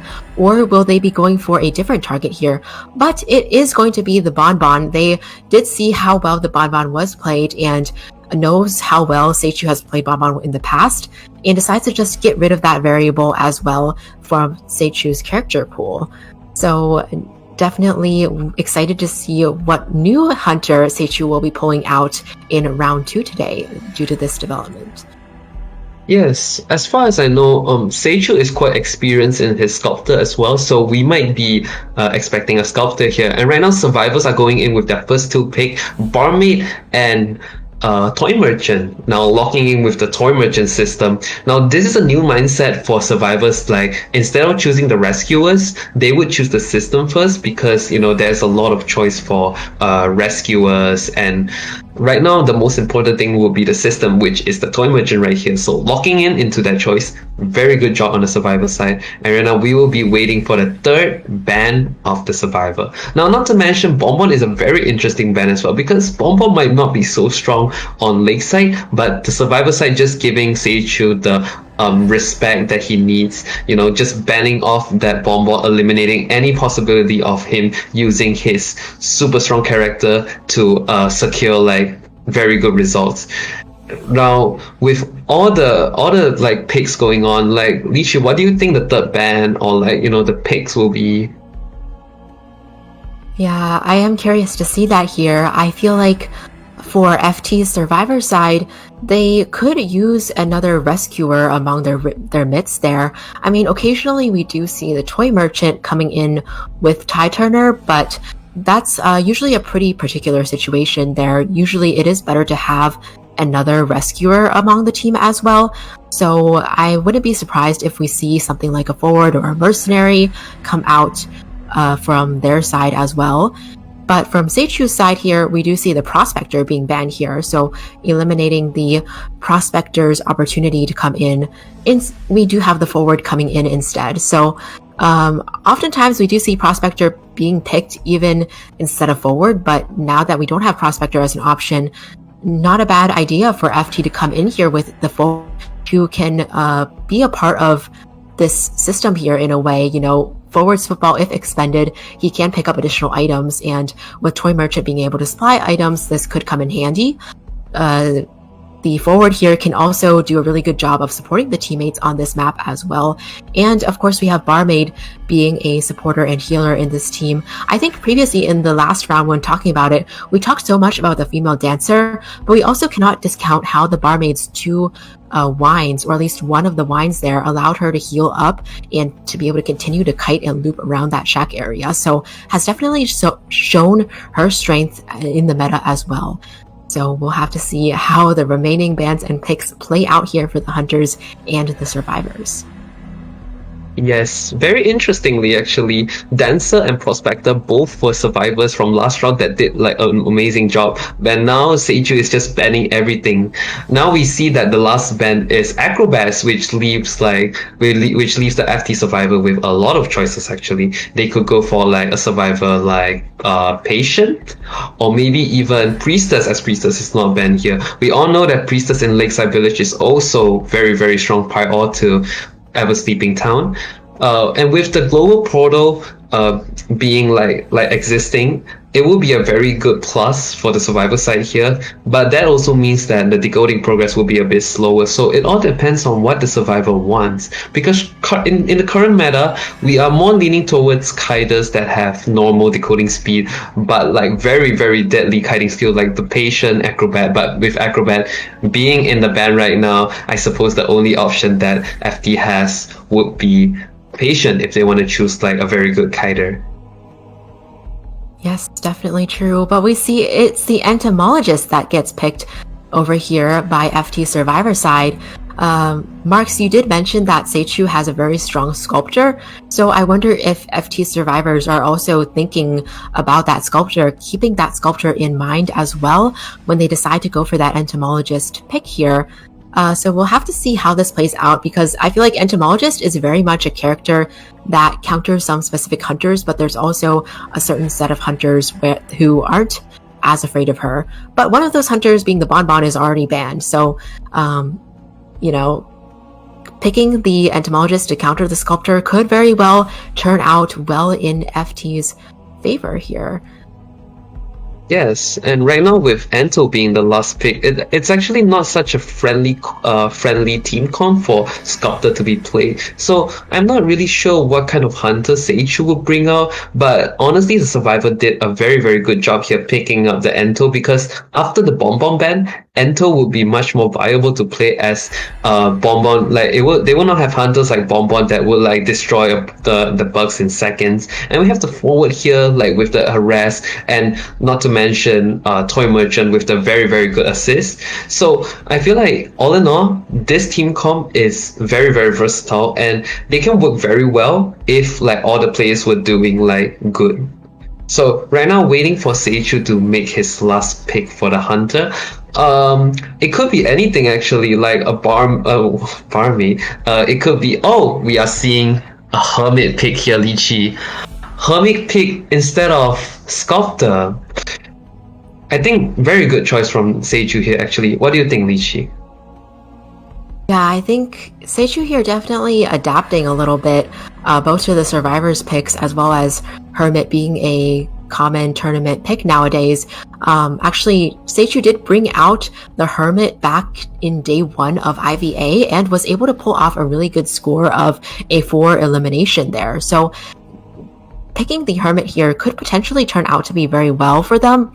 I was also thinking in the back of my head, what happens if they decide to just pick out a Bloody Queen here against this team comp? But no, Seichu here coming in with a different character who can also utilize their skills once they have them to cross very large distances across this map, slow down the cipher progress here. I do think that Hermit sometimes falls into trouble here if he's unable to catch up to any of the survivors at the very beginning of the match. So that first kite really holds a lot of weight when playing against a Hermit. And if the survivors do really well in their communications, in their teamwork and coordination, and also being able to buy enough time with that first kite, spread out damages when needed, then it could potentially be difficult for the Hermit to catch up and down somebody in this game here. Yes, and right now going into the spawn locations, we see Anto at Shack with Barmaid near the middle here, and with forward at small boat. Toy Merchant being in the safer spot at big boat. So Seichu chose the corner of the map, which makes Entomologist and Barmaid a potential target to the hunter. So Lychee, who do you think would be the first target that the Hermit would choose? Yeah, that's really interesting here. Actually, Barmaid is a pretty strong counter to the Hermit sometimes. If you don't chase the Barmaid first, she can keep utilizing her wines to heal herself and then tank damage for whoever is kiting here. Whereas if she does end up being the first kiter, she can still use those wines to heal herself, but perhaps Hermit can try his best to down the barmaid before she's able to utilize them too much. So we'll see what Seichu decides to do here as we go into the match. Yes, now going into the match, we have Hermit going to Shag with, let's see the persona here, Insolence and Detention. Very interesting choice from the Hunter here. Right now, the Hermit will be going into middle. Who do you have here in the middle? FT Dragon, which is the barmaid. So it seems that barmaid will be the first target here, everyone getting the red color polarity. And right now, barmaid will be starting her kite near the front gate area.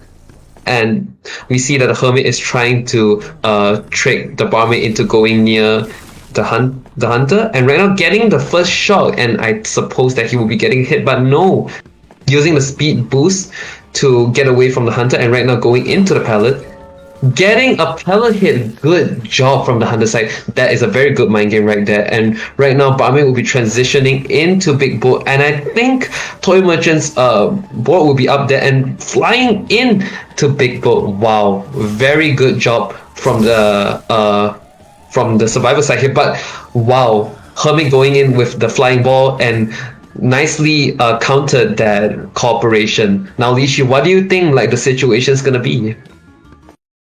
Yeah, we do see that Barmaid is attempting to heal up this hit with their wine here, whereas the teammates did, tank some of that damage earlier on. I do think they have to be a little bit careful here. Toy Merchant here is actually becoming the next target and is going to take a hit here with Entomologist and some of the others also tanking a little bit of the damage.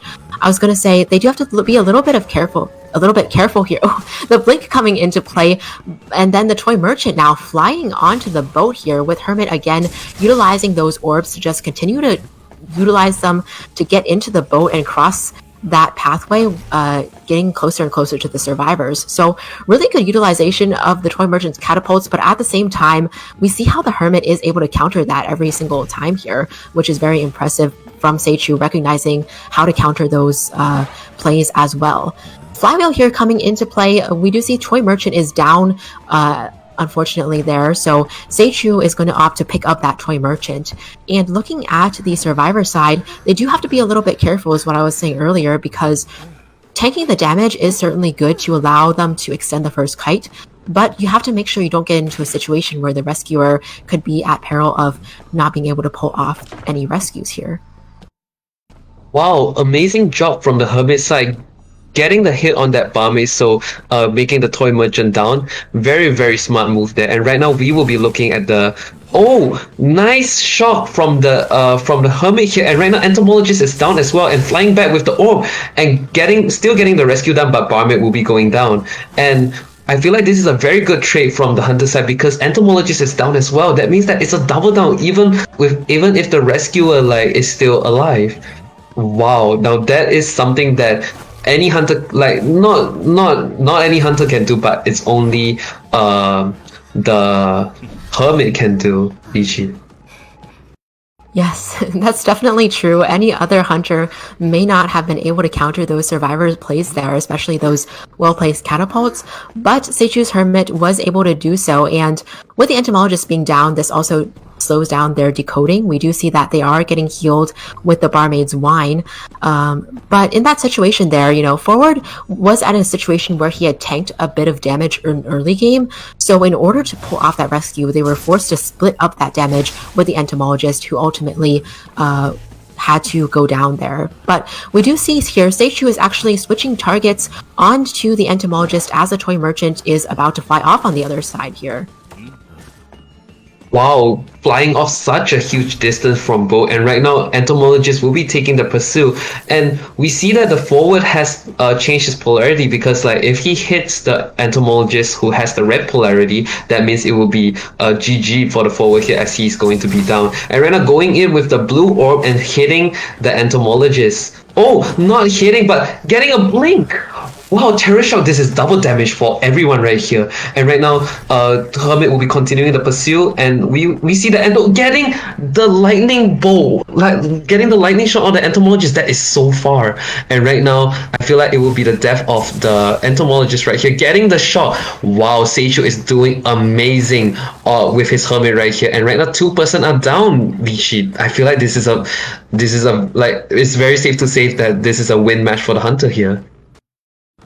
Yes, Seichu already getting the second survivor on the chair there, with forward going down having the same polarity. We do see that he is being healed up by the barmaid, and I mean, on the bright side, at least he can be healed up to full health here, but this just means that they're not sending anybody over to rescue. They're also not decoding either, and we do have 3 ciphers remaining on the map to be popped, with only 2 survivors alive at this point to be able to decode and rescue and go around and do things. So definitely a really difficult spot from the survivors to come back from, even to come back and try to get one survivor out. This could be a really difficult situation there. I think they're just going to have to, they might have to, sending in the forward here to utilize all his possible football to potentially close in and make the rescue.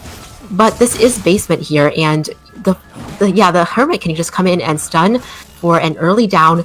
This also causes the barmaid to go right down as well. So if the forward can even pull off this rescue, the survivors are going to be really difficult situation to come back from this.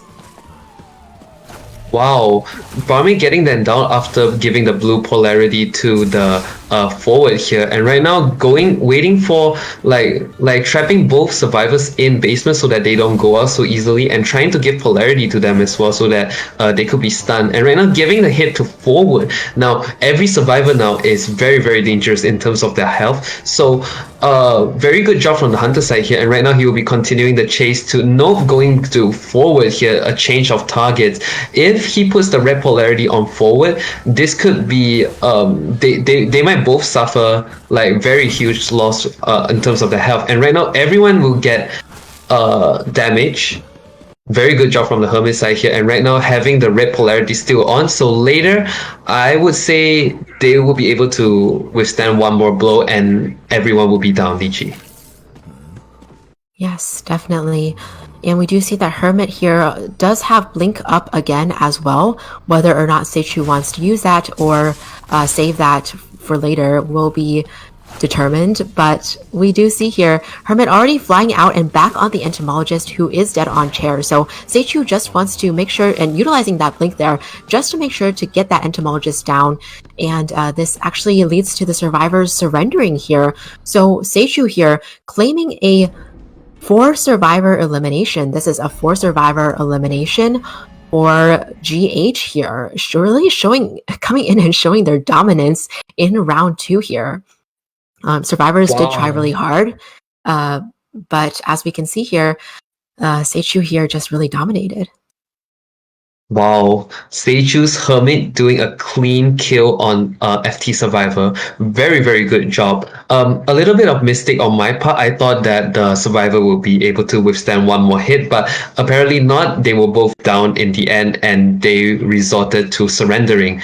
Now, Hermit is a character that is quite new to the game, and I feel like Survivor hasn't really found a way to really counter it. And with in like very experienced hunters that plays Hermit, they can do a really good job with it and potentially getting that 4 kill Lychee.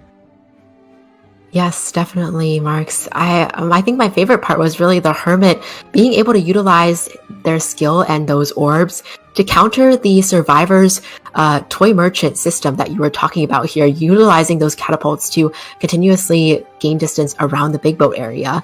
It was really great to see that happening from both sides there. But now we will actually be entering a short break before we enter round 3. So that was a lot of excitement, but take this time here to calm yourselves down, get some snacks and drinks, and we'll be back for round 3 before you know it.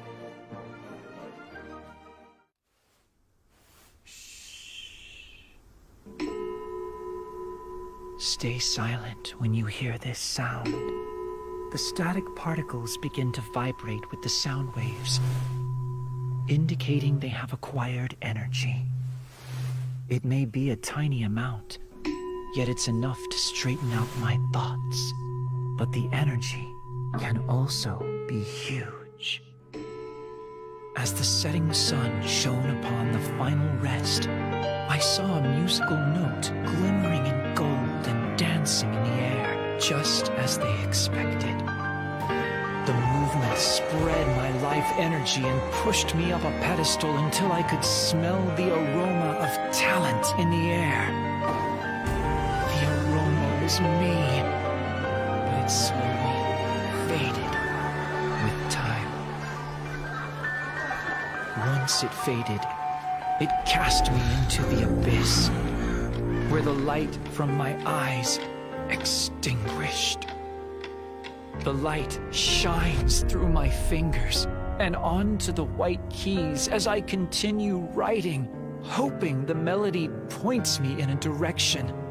In the reflection, I see what should have happened. He glows golden, just like they first expected.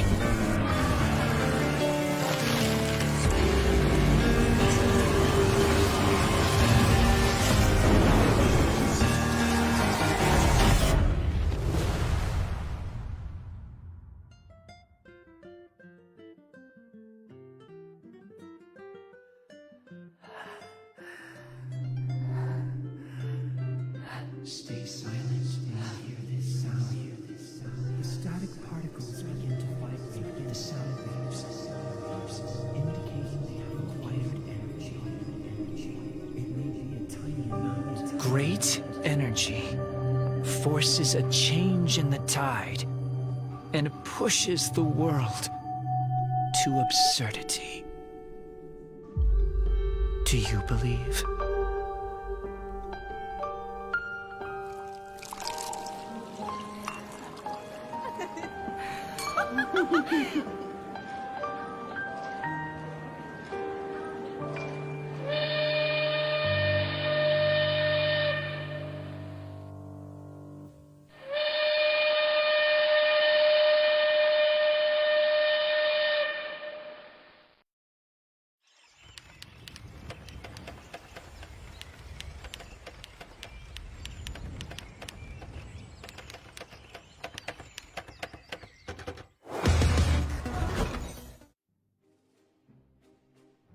And welcome back, ladies and gentlemen. We are back in Identity 5 Arena 2022, and we just witnessed an amazing round on BO2 with GH dominating the field with Seichu's Hermit.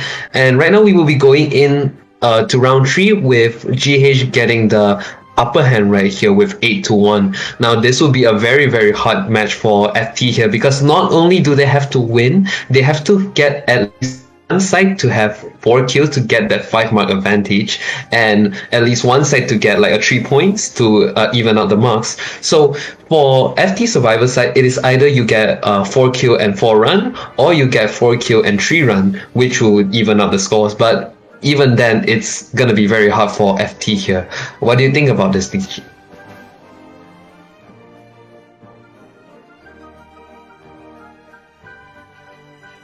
Yeah, then right now we will be looking at round 3 here, going in.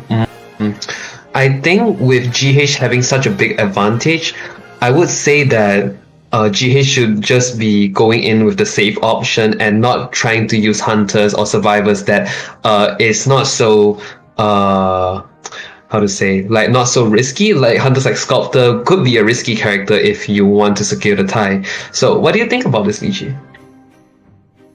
Yeah, I definitely think this is a really difficult situation for FT to recover from here, especially knowing that with GH as well, Seichu does have a lot of hunters in their mix that they can pull out in this next match as well. And seeing how the match went against the Hermit, I wouldn't be surprised if they go ahead and ban the Hermit, but that does leave them to counter a lot of difficult hunters in order to turn this around as well, and also puts a lot of pressure on their own hunter to try to gain a really far advantage in this map as well. So I'm curious to see how this match will turn out. Both sides have shown us a really good effort so far, coming in here both with a lot of really exciting plays. But, GH really showed us their dominance in round 2, and I'm excited to see how they're going to do in round 3 here. Yeah, and with GH having such a big advantage, it would be very hard for FT to bring out their full potential, as they should be in a very stressed position, very stressed position right now, as they have to get very good result, like Hunter getting 4 kill, Survivor getting 3 run or 4 run. So despite that high level of stress, I hope that both sides can perform well and give us exciting matchups and nice plays. So we will see how this all turns out. And do note that we have a giveaway right here of 2 S skins and 1 A skin, courtesy of Sunny Kim 23. So viewers of IVA, if you want to win, you can go check out Mello's page on Facebook to have a better idea of how the giveaway works. And also we have loyal viewers giveaway, with the top 10 loyal viewers with the highest points can get IDV goodie bags and merchandisers, and also the NM coin programs as well, Lychee. Yeah, I heard there's some really exciting rewards in store, so be sure to keep interacting and keep showing us support in the chat for whichever teams you're rooting for, or for both teams if you like, because of course a lot of us are just fans of a lot of these teams and players out there. And yeah, let your voice be heard, because this is a really exciting match that we have here today, and it's just going to get better and better as this tournament goes on. So we've seen some really awesome plays thus far, but like you were saying, Marks, for FT side here, I hope they're not too discouraged coming into this round and can just go in clear-headed with a mindset of giving this their all here. But we do see that FT's survivors are going to be up first, with GH's Hunter Seichu up first here as well. And this map is going to be the Red Church, with the Hunter coming in here with their bands already.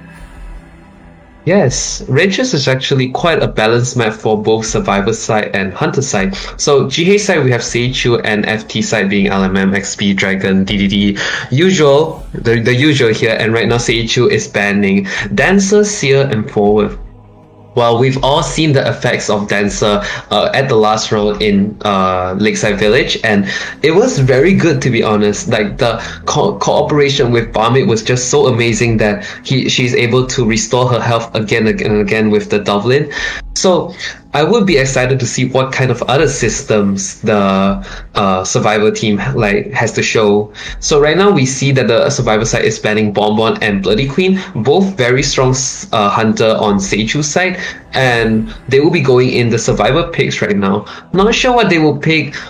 We do see that the Priestess is not banned, so there might be a chance for Priestess to show up. We haven't really seen Priestess in the competition field for quite a long time, surprisingly, Lychee.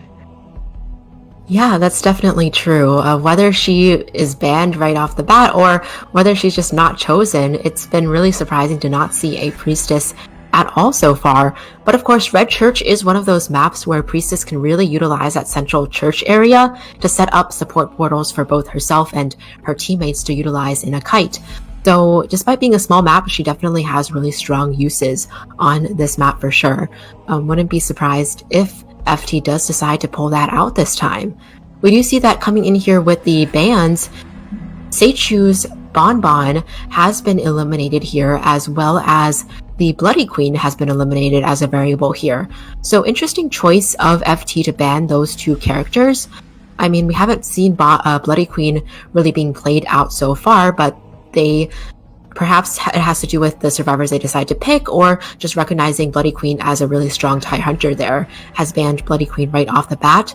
This does open up Seichu's Hermit that we saw last time, as well as some other potential hunters that Seichu has, like Sculptor and others in the mix here. But we do see survivors also coming in here with Priestess and the Prospector here, who we have loved to see so far in the tournaments, pulling off some key plays in the previous tournaments so far. Yes, now, I would say quite a good pick, quite interesting, I would say. Like interesting pick from the survivor side because as we can see, the survivor side is going for like the system pick first. So choosing the priestess and the prospectors to secure like the system will go on great. And right now we see Seichu banning postman to decrease the overall decoding speed. So safe to say that Seichu might go for a hunter that is very scared of fast decoding and could be a hunter like Sculptor or maybe even Hermit like last round, but who knows. So with the postman ban, I would suppose like higher chance it could be a Sculptor, since Seichu's Sculptor is not out yet, but it all depends on what the survivors would choose.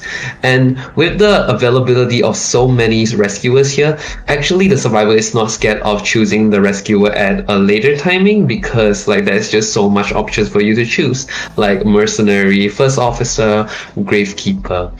And also for the priestess pick here, we do see that last time during IVL, FPXZQ did a very good job with the priestess system, which lead to many teams not copy, but like following their strategy of doing the priestess portals in church. And that's actually a very good add-on, and it really lengthens the kiting time of the survivors here. So I think the survivors are off to a good start here, Lichi. Yes, I definitely agree, Marco. We have seen that priestess gameplay with FPXCQ and a lot of other teams here following suit, really utilizing that middle church structure to their advantage here. And with the prospector pick here, I actually kind of like the prospector pick as well. Not only have we seen how key he has been in this tournament so far, but having a stunner really creates additional possibilities, and Prospector is one of those stunners where his magnet is able to regenerate, unlike survivors like Enchantress, Forward here, who does utilize his football, can utilize it very well, but also will run out of it at the end. So I'm curious to see the Prospector come into play here. We do see the Barmaid being chosen once again. I wonder if they are still choosing Barmaid as a potential counter to Seichu's Hermit, as we saw last round. Although they weren't able to pull it off last round, perhaps this round they could come back and try their best to utilize the Barmaid's healing abilities to counter the Hermit the best they can. But like you mentioned, Marks, Seichu still does have the Sculptor and others among the mix. So keeping in mind the end game here, seeing what Seichu can do here to try to aim for something like a tie for their team could be already putting them in a good position. Yes, for GH Hunter side, all he needs is a tie to and he can just leave it all to the survivor side here. And right now we see that this Hunter did Mercenary as his last ban, banning the stable rescuer in the survivor lineup. So right now the survivor will be going out for their second choice, which is first officer.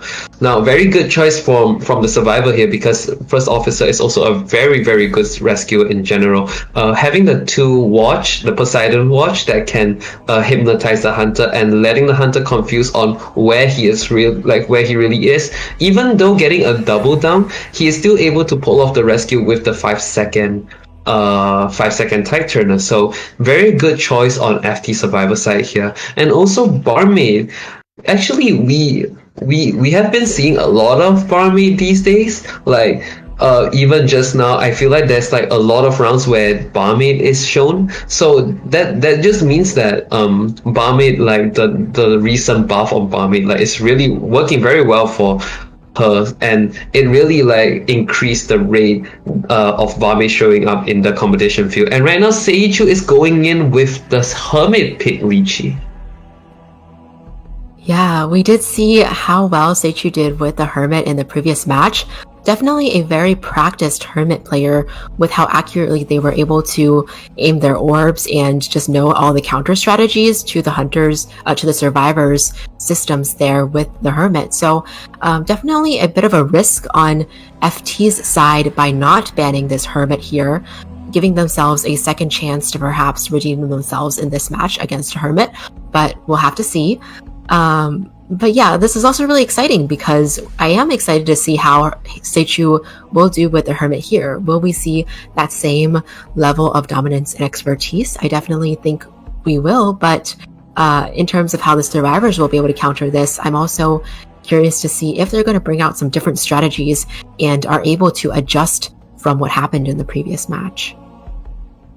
And yes, Lichi. I would say that the Survivor banned Bonbon and BQ because they really need to win, and for a win to happen, they need to eliminate factors like Bonbon or Bloody Queen so that they are able to secure win or above. It's either win or win or lose it all. So right now, going into the spawn location, we have Priestess in the middle setting up the system, Barmaid being at Shack, and Prospector being at Red Carpet, and with First Officer at the side here. And right now we will be waiting for the Hunter to make a decision on where to spawn. So there is a few choices that the Hunter can choose. One of it is being at the corners of Back Gate or even the Graveyard. So going in with the Graveyard pick right here, while Seichu has quite a lot of choices to choose from, either from the Priestess or the Prospector. What do you think about it, Lichi?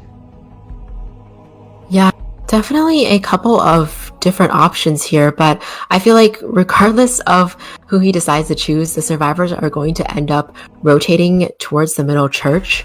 So, I wouldn't be surprised if the Hunter does go for closest in proximity in this case, but either way, I think they will end up somehow going to the church where the Priestess is going to be setting up those support portals. But here we are entering into the match here with Seichu's Hermit bringing here a up-down build here. And Marks, what's going on in this match right now? Yes, going into the match, Seichu is planning to chase the person in the middle, which would be the Priestess, I believe. But before that, cleaning up the field, cleaning up the palace that might have an advantage on the Survivor side here. Right now, going into that portal.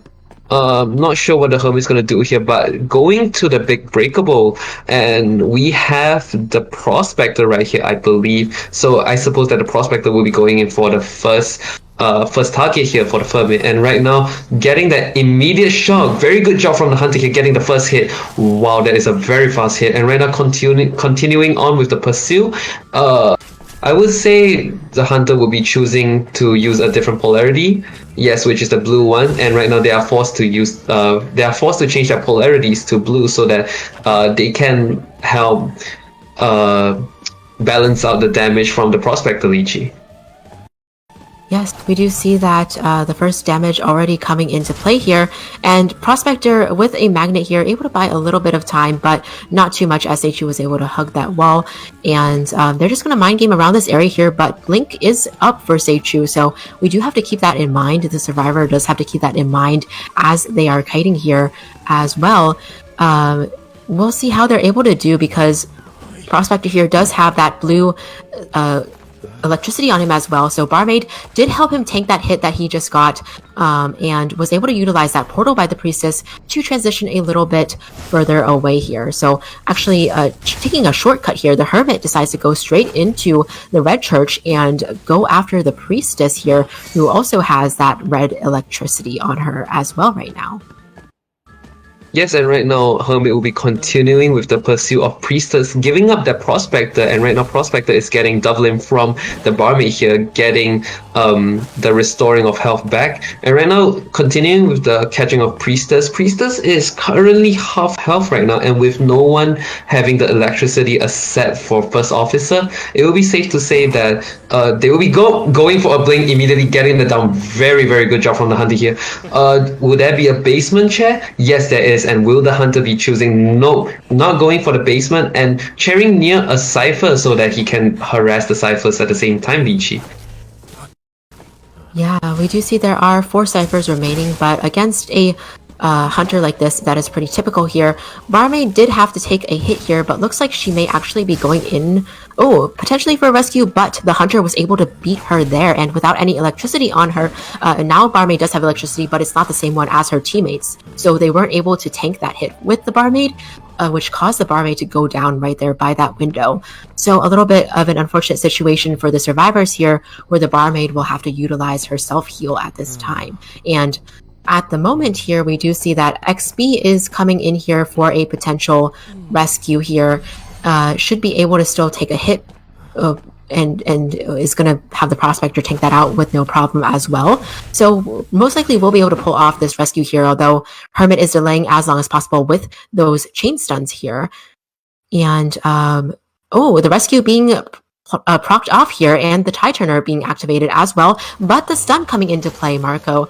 We do see that the hits were tanked here, and now Seichu is on his way to gather this priestess who is going to be dead on chair when Seichu finds her. Yes, but right now Priestess is still ongoing with the escape from the Hermit, but then with no portals in hand, I feel like this will be a death of Priestess. So pretty soon, I think it will be a done deal for the Priestess here. And right now, no! Everyone chose to body block for the Priestess and letting the Priestess having one more chance to kite. And with that, with that one more body block, I think the Priestess is able to get another chance of no. Wow. Seichu's Hunter is so good. He went in with the lightning orb, and after that followed up with a small lightning ball to stun the priestess and eliminating the factors of priestess getting another portal to kite. Such a brilliant job from the GH Hunter side here, and right now Seichu will be on to find his second target. Yeah, that was really impressive sequence of events there from Seichu's Hermit, being so accurate with sending out and aiming those lightning orbs, just like you said, Marks. Over here, he's actually found the survivors who were healing up, so this could be a little bit of a dire situation for the survivors here because they were trying to utilize that opportunity, but Seichu was able to sniff them out before they completely healed up. So he is now able to waste one of the first officer's watches while chasing the barmaid, who is actually going to go down here right into the church. We do see first officer running by here, so barmaid self-heal is already gone. Seichu has decided to go after the first officer and utilizes the blink in this case, actually closing in on the first officer and managing to down the first officer as well. My goodness here. Barmaid is in a tough spot here without any self-heal. Prospector, the only survivor still standing and at half health here. So we may see Seichu go back and pick up the barmaid here and potentially have two survivors on the chair. This is leaving the survivors in a super difficult position to come back from, considering their win objectives in this game, Marks. Yes, and right now Prospector is going in for the rescue, and I suppose with no lightning orb for the Hermit to transition to, I suppose no, getting in the stun, will he able to get the staff rescue? Oh my god, getting the hit, but still, wow, what? There's so much things going on here. Wait, give me a second. Oh my god, and Prospector is down, everyone is down, and this will be a 4-kill match now. Wow, that is so interesting to look at. Seichu using the charge attack to prevent the Prospector from using the flywheel, and yes, it did happen, but Seichu hitting the chair instead, but Prospector going in with a Magna stun, and after that another stun that cancels the attack recovery, and it results to everyone being down. Wow. So much things are going on, but still Seichu is so good and so clean with the Hunter 4-kill. Yeah, being able to utilize so many strategies there to aid in the camping as well as the chase, that was super impressive there. And with that 2 survivor elimination, GH is the winner of this first matchup of today's IVA tournament. So that means that GH will be progressing on in the winner's bracket here. Meanwhile, we haven't seen the last of FT either, because they will be dropping down into the lower bracket there, but we will have be able to see them in a second chance. And taking a look at the stats here, Marks, what do we see here? Yes, we see that the Priestess has been kiting for 99 seconds, and Prospector being the second highest with 93 seconds of kiting. And we see that all the survivors, aside from the Priestess, have very high decoding progress as well. And Hermit having like so many attack hits of 13 with only 3 palace destroyed. That means that Hermit is actually a hunter that does not rely much on pallet breaking actually. And right now, we will. With all the things that was going on just now, I feel like the Hermit was really doing a good job. Even when they were trying to body block for the Priestess, in hopes of Priestess getting that portal so they could they could kite for a longer time. But then Hermit going in with the first skill of the ball that can transition to a place to another, and to give Priestess that red polarity and stunning her with the blue polarity afterwards, it was so smooth from the Hunter side, and it was a very good job from the Hunter to like eliminate the Priestess from kiting longer. So I feel like Seichu is really he definitely has a lot of experience with Hermit, and definitely doing a great job for him in this tournament. Yes, really excellent job once again from both teams here. But again, congratulations to GH for finally taking this tournament. It was super exciting to watch from both sides here. I learned a lot from just watching this in the audience here. And that means that, Marks, we will be wrapping up this match, but it's not over for today. And it's not over for IVA. So we'll be seeing both of these teams again, but later today, we will be seeing MP versus TNG. So those of you who are tuned in, make sure that you come back for that matchup. But until then, we will be taking a short break here. So really excited to see these other teams compete once we return. Have a good break, everyone.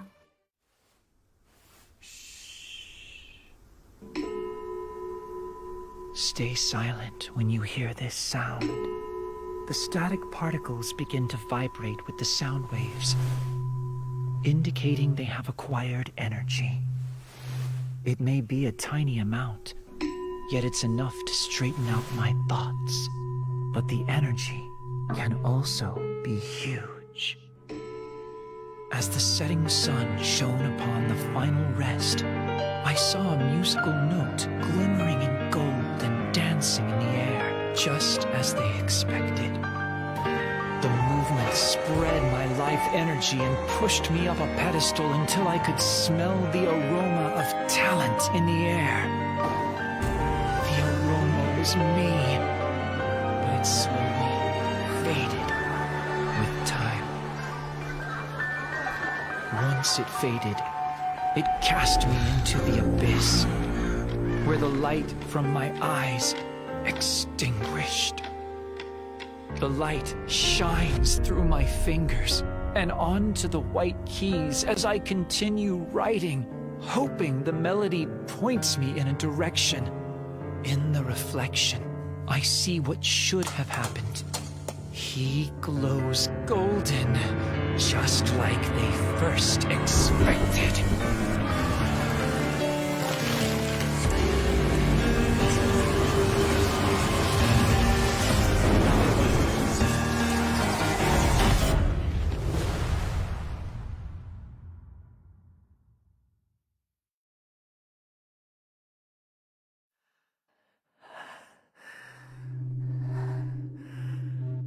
Stay silent when you hear this sound.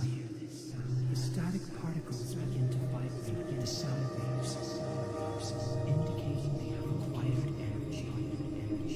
It may be a tiny amount. Great energy forces a change in the tide and pushes the world to absurdity. Do you believe?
An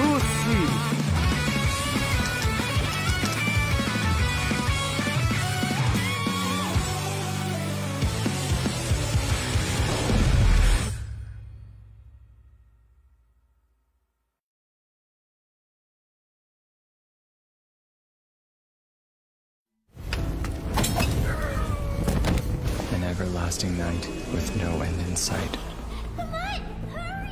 Even the dazzling light failed to pierce the darkest dream.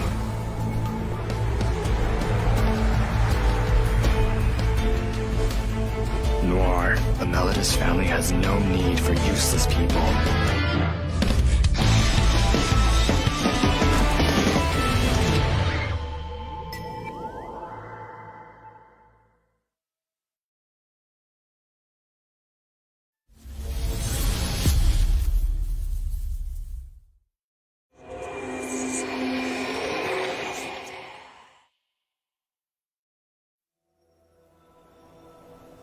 Creating a perpetual motion machine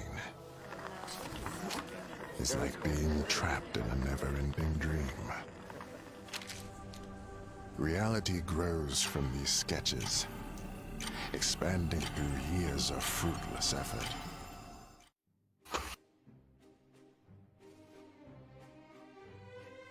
Hello everyone and welcome back to Identity V Arena 2022 November edition. I'm one of your casters here today. My name is Lychee, and with me today I have our co-caster Marks. Really excited to be here with Marks today. So we had a really exciting round earlier today between GH and FT, with GH continuing on there, but for today, moving on to our next round right away, it's going to be Mad Penguins versus Touch and Go. So really excited to see these two teams here today. Yes, and going into the lineup right now, we see MP having Moru as their hunter, and for the survivor side, they have Siru, Anomaly, Shuni, and LC. All of them are veterans from past competitions, especially Moru being one of the top hunters in SCA, and MP LC, MP Shuni, MP Siru, both very good survivors. In general. Anomaly is a new name to me here, so not sure how he will perform. And we have Coach Aoi-sama here. And what do we have here, Lychee? And this is TNG, Touch and Go. We have on the hunter side, For You and FUY here. And on the survivor side, we have Riona, Cat Carey, Hollow, White, and Wolfie here. So really excited to see how Touch and Go is going to do today against our Mad Penguins. Yes, that is very true. Honestly, Touch and Go is quite a funny name because, like, in Malaysia, Touch and Go is the way we pay for tolls, and, you know, the way we have our e-wallets. It is all based on Touch and Go. So me as a Malaysian looking at the name is quite funny to me, and like it's very hard for me to commentate properly when seeing that name.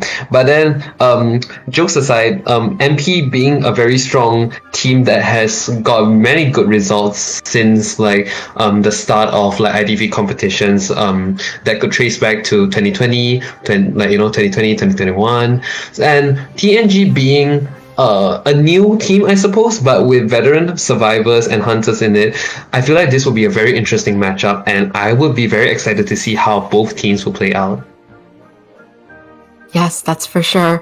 I know we've seen some really exciting matches earlier today. So excited to see what these two teams have in store for us. And if you are a fan of these teams, be sure to let us know in the chat who you're rooting for, as you can earn those loyalty points as well as those coins there to aid you in your efforts to get those giveaway prizes. So make sure you're interacting and commenting in the chat. But for now, back to the game here. We are going to go right into the bans and picks. It looks like we are on Ever Sleeping Town for this match here, and Moru as the hunter going first for MP has come out with a priestess ban on Ever Sleeping Town.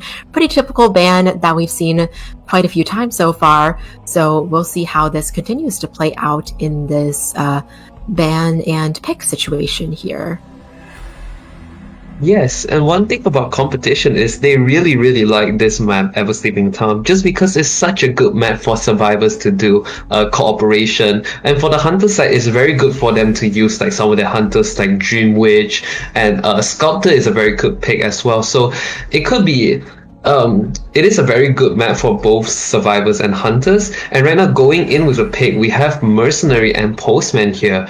Now, choosing Postman to boost up the overall decoding speed, and with Mercenary as the standard stable rescuer, very good pick and very stable pick, I would say, from Touch and Go here. And right now, we will be waiting for Moru to do his second ban of the survivor. Yes, indeed. Postman there being able to make up somewhat for the mercenary slow decoding speed there, so really great combination to see there from the survivors.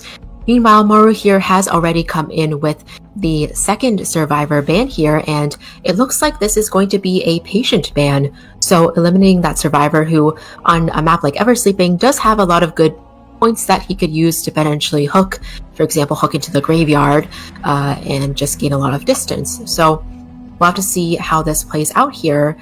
Marks, any initial thoughts, any initial feelings about how this is playing out so far for either side? Well, looking at the ban pick right now, we see that Touch and Go hasn't really choose a system yet.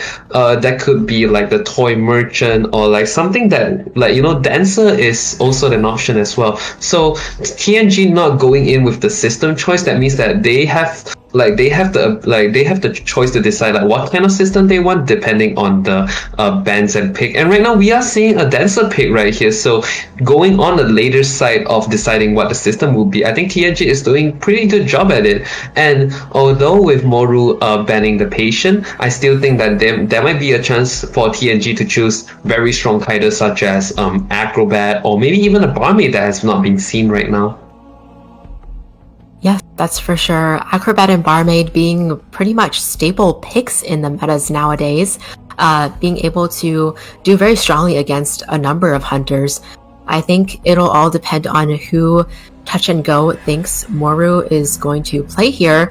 We have seen Moru do really well with hunters like Bonbon in the past, as well as Breaking Wheel, although not as common in today's meta. But on the survivor side, it's actually going to be the Antiquarian that gets picked out here. So Touch and Go, they do have an antiquarian specialist in their team here, and honestly, a pretty new character to the tournament scene. So I'm really excited to see what they can do with this antiquarian and how this plays out. But on Moru's side, deciding to go with the Breaking Wheel here, which is one of the hunters that they're absolutely known for. So, you know, Moru here being a very experienced Breaking Wheel, especially on this map like Eversleeping. Marks, how do you feel about this Breaking Wheel go against this team comp here? Well, we all know Moru has been like, you know, like the king of Breaking Wheel since like the start of the competition. But in this particular team comp, with Flying Wheel being like a factor here, I feel like it will be very hard for Poland to really perform his best, since like Flying Wheel can actually counter a lot of things from Poland, like rather the snap or the way that he can spike the survivors. Everything could be nullified with Flying Wheel, and that is just a very big headache to the Poland right here. And right now, seeing Antiquarian is also quite good in countering the Poland, and with Dancer slowing the Poland down, even in wheel form. Now, that will be a very big problem for the Poland. So right now, going into spawn location, what do we have here, Lichi? Yeah, it looks like the survivors here are a little bit all over the place, but we actually have the Antiquarian spawning at the corner two-story house. A Postman in the graveyard, a mercenary in the middle here, Dancer at the graveyard dungeon spot, with Moru's Breaking Wheel spawning closest to the triangle of survivors here, the Antiquarian, the Dancer, and the mercenary here. So with a couple different options in close proximity, but we'll have to see who Moru decides to target here. Do you have any thoughts, Marco? Do you think she'll go after the Dancer first, or somebody else? Because, you know, the other ones are kind of spread out in certain buildings there. Yes, honestly, I feel like the hunter is being put at a very difficult situation because if he goes and chase the dancer will be going into a graveyard, I believe, and if he goes for antiquarian, he would be like left with three survivors decoding like full speed. And right now we are going into the game. What do we have here, Lychee? Right, we do see that female dancer here appears to be the first target for Moru's breaking wheel. So female dancer here already placing down the boxes and forcing the breaking wheel to change back into wheel form as they play around this area here. There is a window left for female dancer to continue to play around this area. We do see that she has one spike on her already, but was able to place down another box. Unfortunately, did get another spike here. So breaking wheel here, adding on the spikes fairly quickly, but does have to waste time breaking these boxes here, which could allow female dancer to transition to a place with some fresh pallets as well. We do see that Hollow the Antiquarian here actually may be coming in for some early support.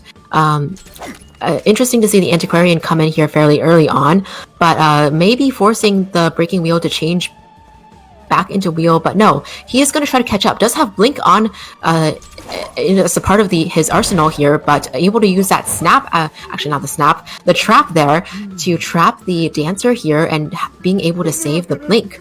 Does have to watch out a little bit for the Antiquarian here, Marks. So Flywheel being used here to avoid that basic hit, and we just see Moru is going to continue to try to avoid the Antiquarian as he picks up this female dancer. Wow, very, very good trap from the Poland side here, and not to mention Hollow's amazing use of flywheel nullifying that hit. It was all very well done because Moru was using a charge attack, but Hollow still like being patient, waiting for like the hunter to get the hit, and right now using a snap to get the Antiquarian to 25% health, and right now getting one hit from the mercenary, and I think Antiquarian will be going in with a hit. Not going for a hit, going up to wheel form and continuing the chase on the dancer, I suppose. Yes. Yep, and we do see the flywheel being used by the dancer here, but does get chipped once by the breaking wheel already. Antiquarian continuing to stay in this area here just to provide additional support. Could be useful for support, but again, that's one last survivor there decoding. And breaking wheel does have blink. Oh, the blink here results in a missed hit, unfortunately for Moru. So he is actually forced to change back into the wheel form to continue chasing these two survivors here, and is going to try to see if he can get 2 for 1 here as he wheels into both the dancer and the Antiquarian, adding additional spikes here. Does change back to the human form so that he can use the staff. Is at full presence now, so has that full range of abilities as the breaking wheel here, and gets that female dancer on the second chair. We do see 3 ciphers here remaining for the survivors to pop. Marks, what do you think this is looking like so far? How do you feel? I feel like although the blink failed, but then the Poland was able to still get the dancer in time. But then, like, nevertheless, the decoding progress has already been like that mistake there bought a lot of time for the survivors. And right now, the survivors, although 3 ciphers, I think all ciphers should be quite a lot. We see one cipher having 35% progress here, and one having 88, I believe. So right now, the survivor, the decoding progress is quite a lot actually, and we will see what the Antiquarian has to offer here, because it all depends on the Antiquarian's performance on how she can harass the. Wow! Using the stake to nullify the AoE damage from the Poland. Very good job, but still getting a terror shock. Wow, Lychee, this is looking very good for the hunter here. Yes, and we do see the Antiquarian, unfortunately got trapped there by the breaking wheel, placing a very good trap in that narrow area there. So was able to get the female dancer on the chair and eliminated with the Antiquarian being down. But actually the trump card, the trait swap, coming in here to change into the peepers and just dropping the peeper by the Antiquarian to slow down decoding as this breaking wheel tries to go pressure to other survivors, but ultimately in the end decides to chair that Antiquarian.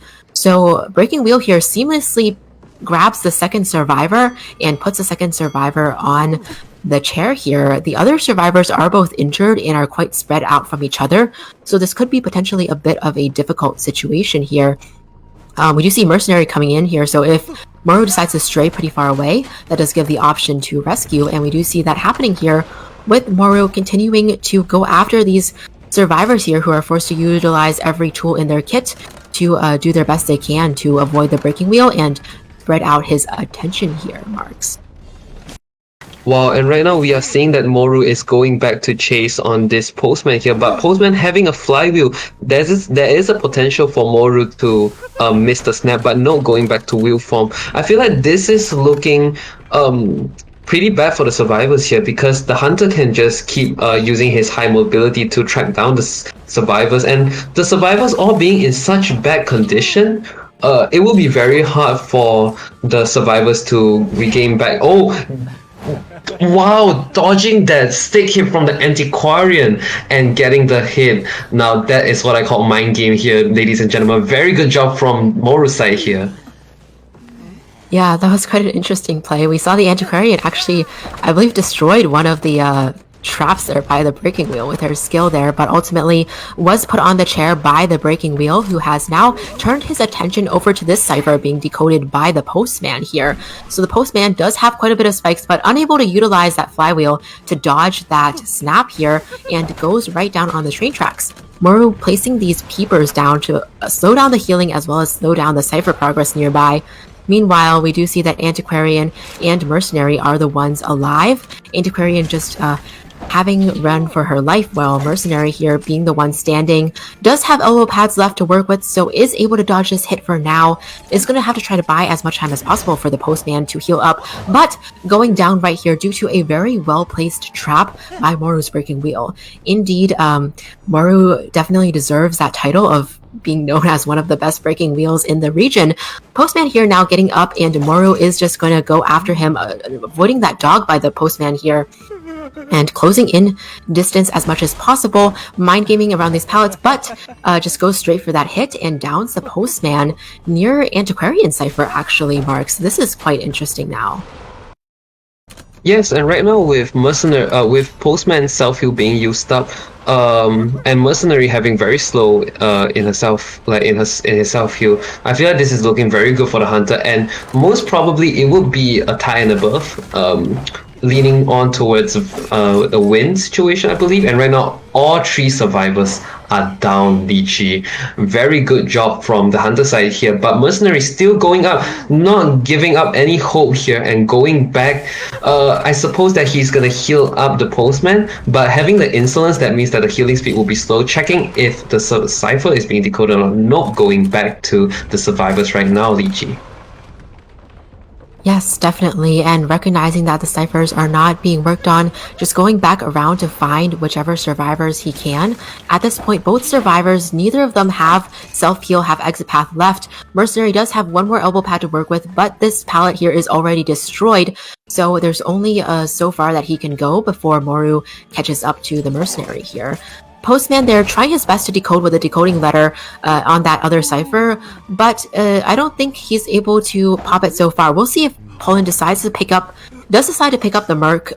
Will he chair the Mercenary? Does decide to chair the Mercenary, or actually no, drops the Mercenary, it looks like. Postman there was able to pop that cipher and restore himself to full health at least. Moru here does not have detention, so this does give the Postman a little bit of an opportunity to try to buy some time here, but by dropping the Mercenary and not sharing the Mercenary, Moru here actually just basically needs to get the postman down before the Mercenary bleeds out, which is going to take quite a while. So definitely going to be a really hard situation for the postman to try to kite all the way until the Mercenary bleeds out here. Yes, honestly, I feel like a mistake here from the survivor. The idea is you either like pop the cipher after the Mercenary's been chat so that you have a chance to go for the dungeon, or you don't pop at all and wait for the Poland to put down and pop the ciphers all at once to like ensure two people can stand up at the same time. But no, like popping the cipher immediately, and right now like Poland will be in a very optimal position to chase this postman right here, because Mercenary has already used his self-heal. So right now Moru has no stress into catching this postman. He could just take all the time he wants, and this would be GG for TNG side already, because MP here is securing the 4 kill, Lychee. Yes, Definitely. Postman is making quite a valiant effort to kite this out. We see that 3 spikes have already been applied to the Postman, and Moru here, all he needs to do is to give Postman that final blow. As they close in here, Flywheel being used actually very well by the Postman there to dodge that regular hit. But we do see there that they're just going to continue to mind game around this 11 pallet area. Moru here has had some pretty good trap throws so far, but was unable to do so this time, but finally downs the Postman right here near that S pallet cipher. And with the survivors not having any self-heal left, Postman's just going to be picked up and chaired, and this is definitely looking very much like a 4-kill secured for the breaking wheel of Moru here. We do see Mercenary here is making that effort to crawl, but in the end, survivors surrender here. So congratulations to Moru here from MP being able to utilize that breaking wheel and play that breaking wheel so well here. I feel like those controls, I was just amazed the whole time, especially on that second story there, so close to the edge. Moru was able to control that breaking wheel so that the breaking wheel wasn't able to fall off. So very impressive here, but let's take a look at these match stats here. Antiquarian here pulling off a very long kite as well as the other survivors. Kind of sometimes what happens when you are kiting against a breaking wheel. But in general, very exciting match to start us off today, Marks.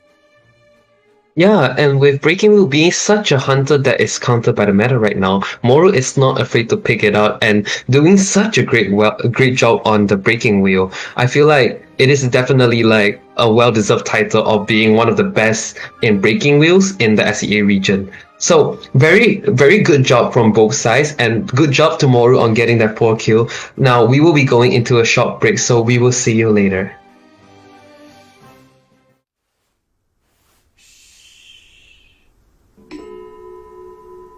Stay silent when you hear this sound. The static particles begin to vibrate with the sound waves, indicating they have acquired energy. It may be a tiny amount, yet it's enough to straighten out my thoughts.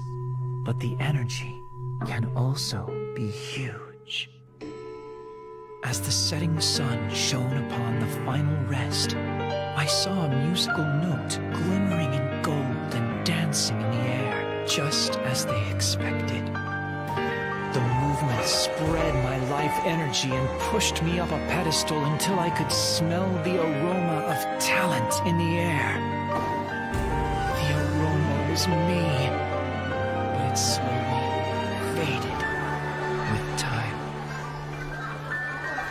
Once it faded, it cast me into the abyss, where the light from my eyes extinguished.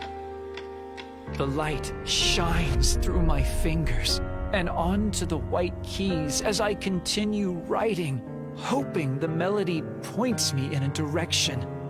In the reflection, I see what should have happened. He glows golden, just like they first expected.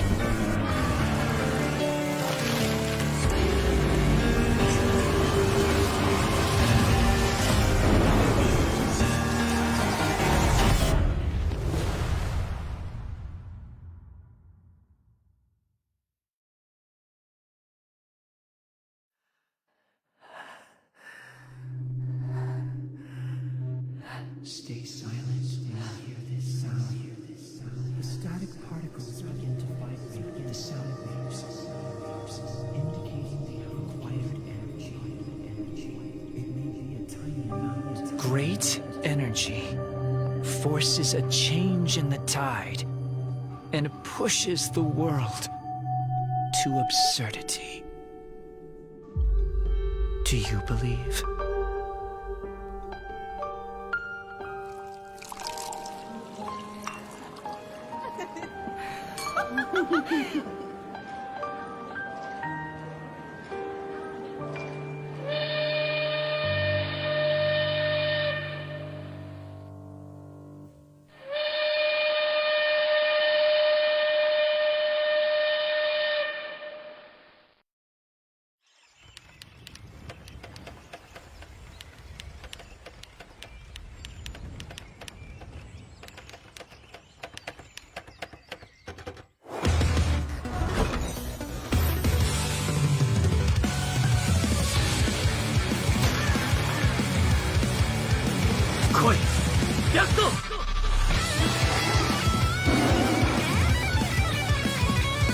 頭は間違うことがあっても血は間違わない。正しさとは武器。それは傷つけることはでき守り救済することはできない。僕が良ければ全てよし。超推理。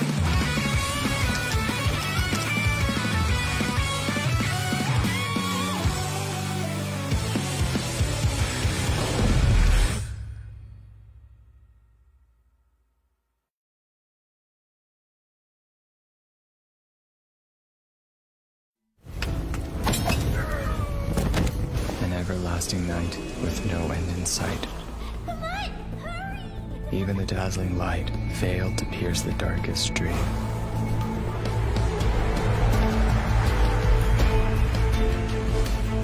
Noir, the Mello's family has no need for useless people.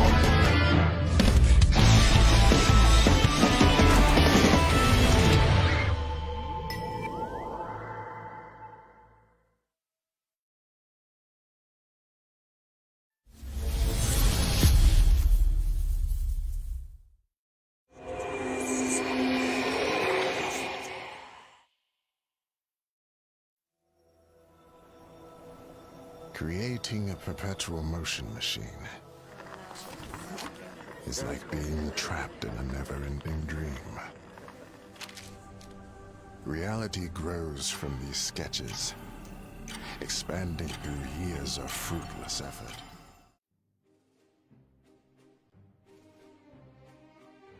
Hello everyone, we are back here with Identity V Arena 2022. I'm your caster Lychee, and with me today is Marks, and we are returning with round 1, second half of MP versus TNG. So we just saw a really exciting first match to start us off today with this matchup here between these two amazing teams. And it turned out to be a 4 elimination from the Hunter side. So it was really, honestly, that was just so shocking to see, so exciting to see how well Moru's Breaking Wheel did in today's tournament. How are you feeling about this, Marks? Yeah, MP Moru's despite Poland being such a character that is countered by the meta, but MP Moru's still going for the Poland pick and doing such a good job. It shows how much skills Moru has, and sometimes it's really not the survivor's fault. But then Moru's hunter, I know Moru personally, and I do know that he plays very well on Breaking Wheel, so props to him for doing such an amazing performance. And right now for TNG as the hunter side here, and with MP as the survivor, I do feel that with MP being MP survivors being a very strong back shield as well, they could withstand the stress and maybe get a tie or something to be able to gain advantage from this round. Yes, certainly. They do have a very strong survivor lineup as well, a very experienced one here. But we are going to go into the bans and picks here. So same as previous half of this round here, we have Ever Sleeping Town as our map pick. And on TNG's Hunter side here, we have B as the Hunter going up first with MP side here, their survivor lineup, Zero, Anomaly, Shuni, and LC. So first thing, we have the Hunter here banning the Priestess on this map as usual, Marks. No surprise there. But we're going to have to see how else this plays out here. Which Hunters Fui has in their repertoire, I'm not completely sure, but definitely a bundle of possibilities for both sides here. Yes, and for MP has a very strong Priestess player, Shuni, and because of that, I suppose it's also because of the Priestess is just a very deadly character in this map. And right now we see that the MP chose Mercenary and Dancer as their first pick, securing a Rescuer and the system as well. So very good job, but not choosing characters like Seer. I do feel that for Seer, it's hard for him to get into the system. So maybe for MP side, they would not be choosing Seer and letting Fee had having the opportunity to ban Seer, so they could choose other characters like maybe Patient, Acrobat, or even a Toy Merchant actually. Yeah, that's definitely true what you said there, Marks, about potentially not banning if the seer is not banned, maybe even the survivors won't even choose the seer. They're prioritizing, like you said, creating that system built around that female dancer pick there. We do see that Fee has come in here with the barmaid as the second ban here. So barmaid has been pretty strong in the meta recently. We have seen her been able to do a really good job in a variety of matches, whether it's against the Dream Witch, against the Clerk as well, other single hit hunters, and even the Hermit in being able to be a healer. So Fee just getting rid of that variable here for the survivor side. I am curious to see here what else they will pick to supplement this dancer and mercenary here on the survivor side. So they do have a lot of different options here, but I wonder if they'll choose more. Actually, here I was gonna say, are they gonna choose more supporters or come in with harassers? And we do see here the prospector being in play here, Marks.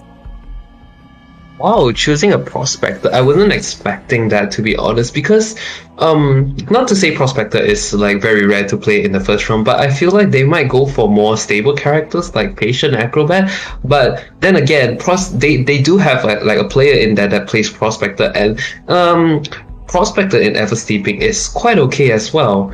Looking at the hunter banning a barmaid, I do feel that Fee might be thinking of playing a single hit hunter here, whether it might be a Dream Witch or a Bloody Queen or even a Hermit actually, because as we can see from the past rounds, barmaid does oppose like a big counter to Hermit, so we will have to see what the hunter has in store for the survivors, and right now we will be waiting for the last ban of the hunter. Right, and it appears to be coming in right now. This is an acrobat ban on the side of the hunter here. So just getting rid of another potential second rescuer and a very strong kiter on the survivor side here. But it does leave open various options for the survivors. Like you mentioned, Marks, there's options like the patient, for example, or if they think that the hunter is going to pick a single hit hunter, potentially they could come in with something like a psychologist. So really curious to see what they're going to do to provide that counter here. And you also mentioned, Marks, the Hermit, a hunter that we have seen in today's tournaments earlier today, between that first matchup of JH and FT, as well as in previous days of today's tournament. He's just been such a strong force in tournaments now, in this IVA tournament here. And actually, on the survivor side here, we see the Doctor coming in as a potential healer on the survivor side. What do you think about that, Marks? Wow, honestly, I'm not sure why the pick of Doctor, because normally if there's a Doctor pick, it would mean that there is like a certain hunter that Fee is very good at that might be countered by the Doctor. So hunters that are countered by Doctor, Dream Witch, Hermit, then there's also Mad Eyes. I'm really not sure what Fee will play, because I don't really know what kind of hunters he plays. But then with Doctor here, there's also quite a number of hunters that can counter it. Let's say for a Sculptor and a Bonbon, Doctor might not even be able to stand a chance against these hunters. So choosing Doctor would be quite a risky choice, but if they know what they're doing, it would be very good. And right now we are seeing a Wax Artist pick here, Lychee. Yeah, so we were both really curious to see what this hunter has in their character pool, and it turns out to be the Wax Artist. So I think this is quite interesting here, and I am curious to know if perhaps MP had some intel on potentially other hunters that they were trying to use that Doctor to counter here, but perhaps Touch and Go's hunter also being quite flexible and adaptable maybe pulled out the Wax Artist after seeing what MP survivors decided to choose here. So Wax Artist, I mean, we have seen Wax Artist be played by a lot of strong hunters in Southeast Asia, but he is strongly countered by certain characters that can perhaps pull a lot of distance here, although not all the characters in this team comp are able to really transitional kite without the help of other characters. So I'm curious to see how this will play out here, Marks. Yeah, and for wax artists right now, with this pick, it will be like it will put the survivor at a very bad like very bad disadvantage. Um, and right now we will be looking at the location spawn here with mercenary at the middle and prospector dancer being at the side, and with doctor being at graveyard, the safest spot in the map. And for wax artist, he chose to go with the corner double story Luchi. Yeah, this is quite curious here to see the hunter here spawn at that corner. This leaves him with the prospector as the nearby target here, so we will have to see who the hunter decides to prioritize, as most likely not going to go for that mercenary in the middle. So we will see if the hunter decides to go for that prospector in the proximity or make the trek to graveyard to go after the doctor, but that does leave her time to transition and also kite around some areas where there's a lot of walls and obstacles to block the wax there. And Yes, actually, we are going to go straight into the tournament, Marco.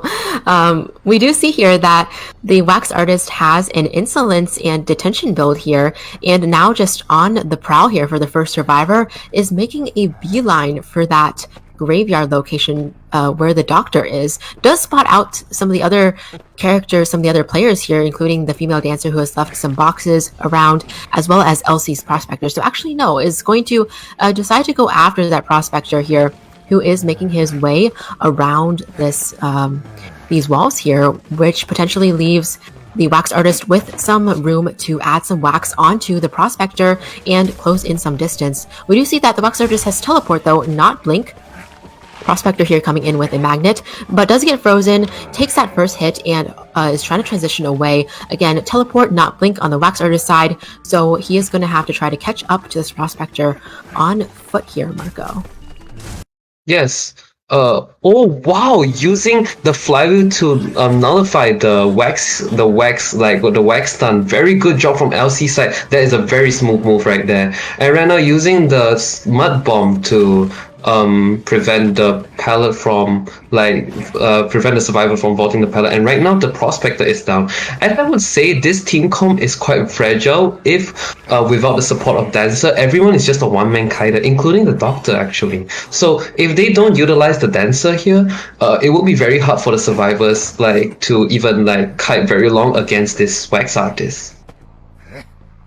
Yeah, that's definitely true. And we do see that Shuni's mercenary here is already in the area, just crouching to activate Tinnitus, but does also reveal himself. So mercenary appears to be coming in here for that rescue.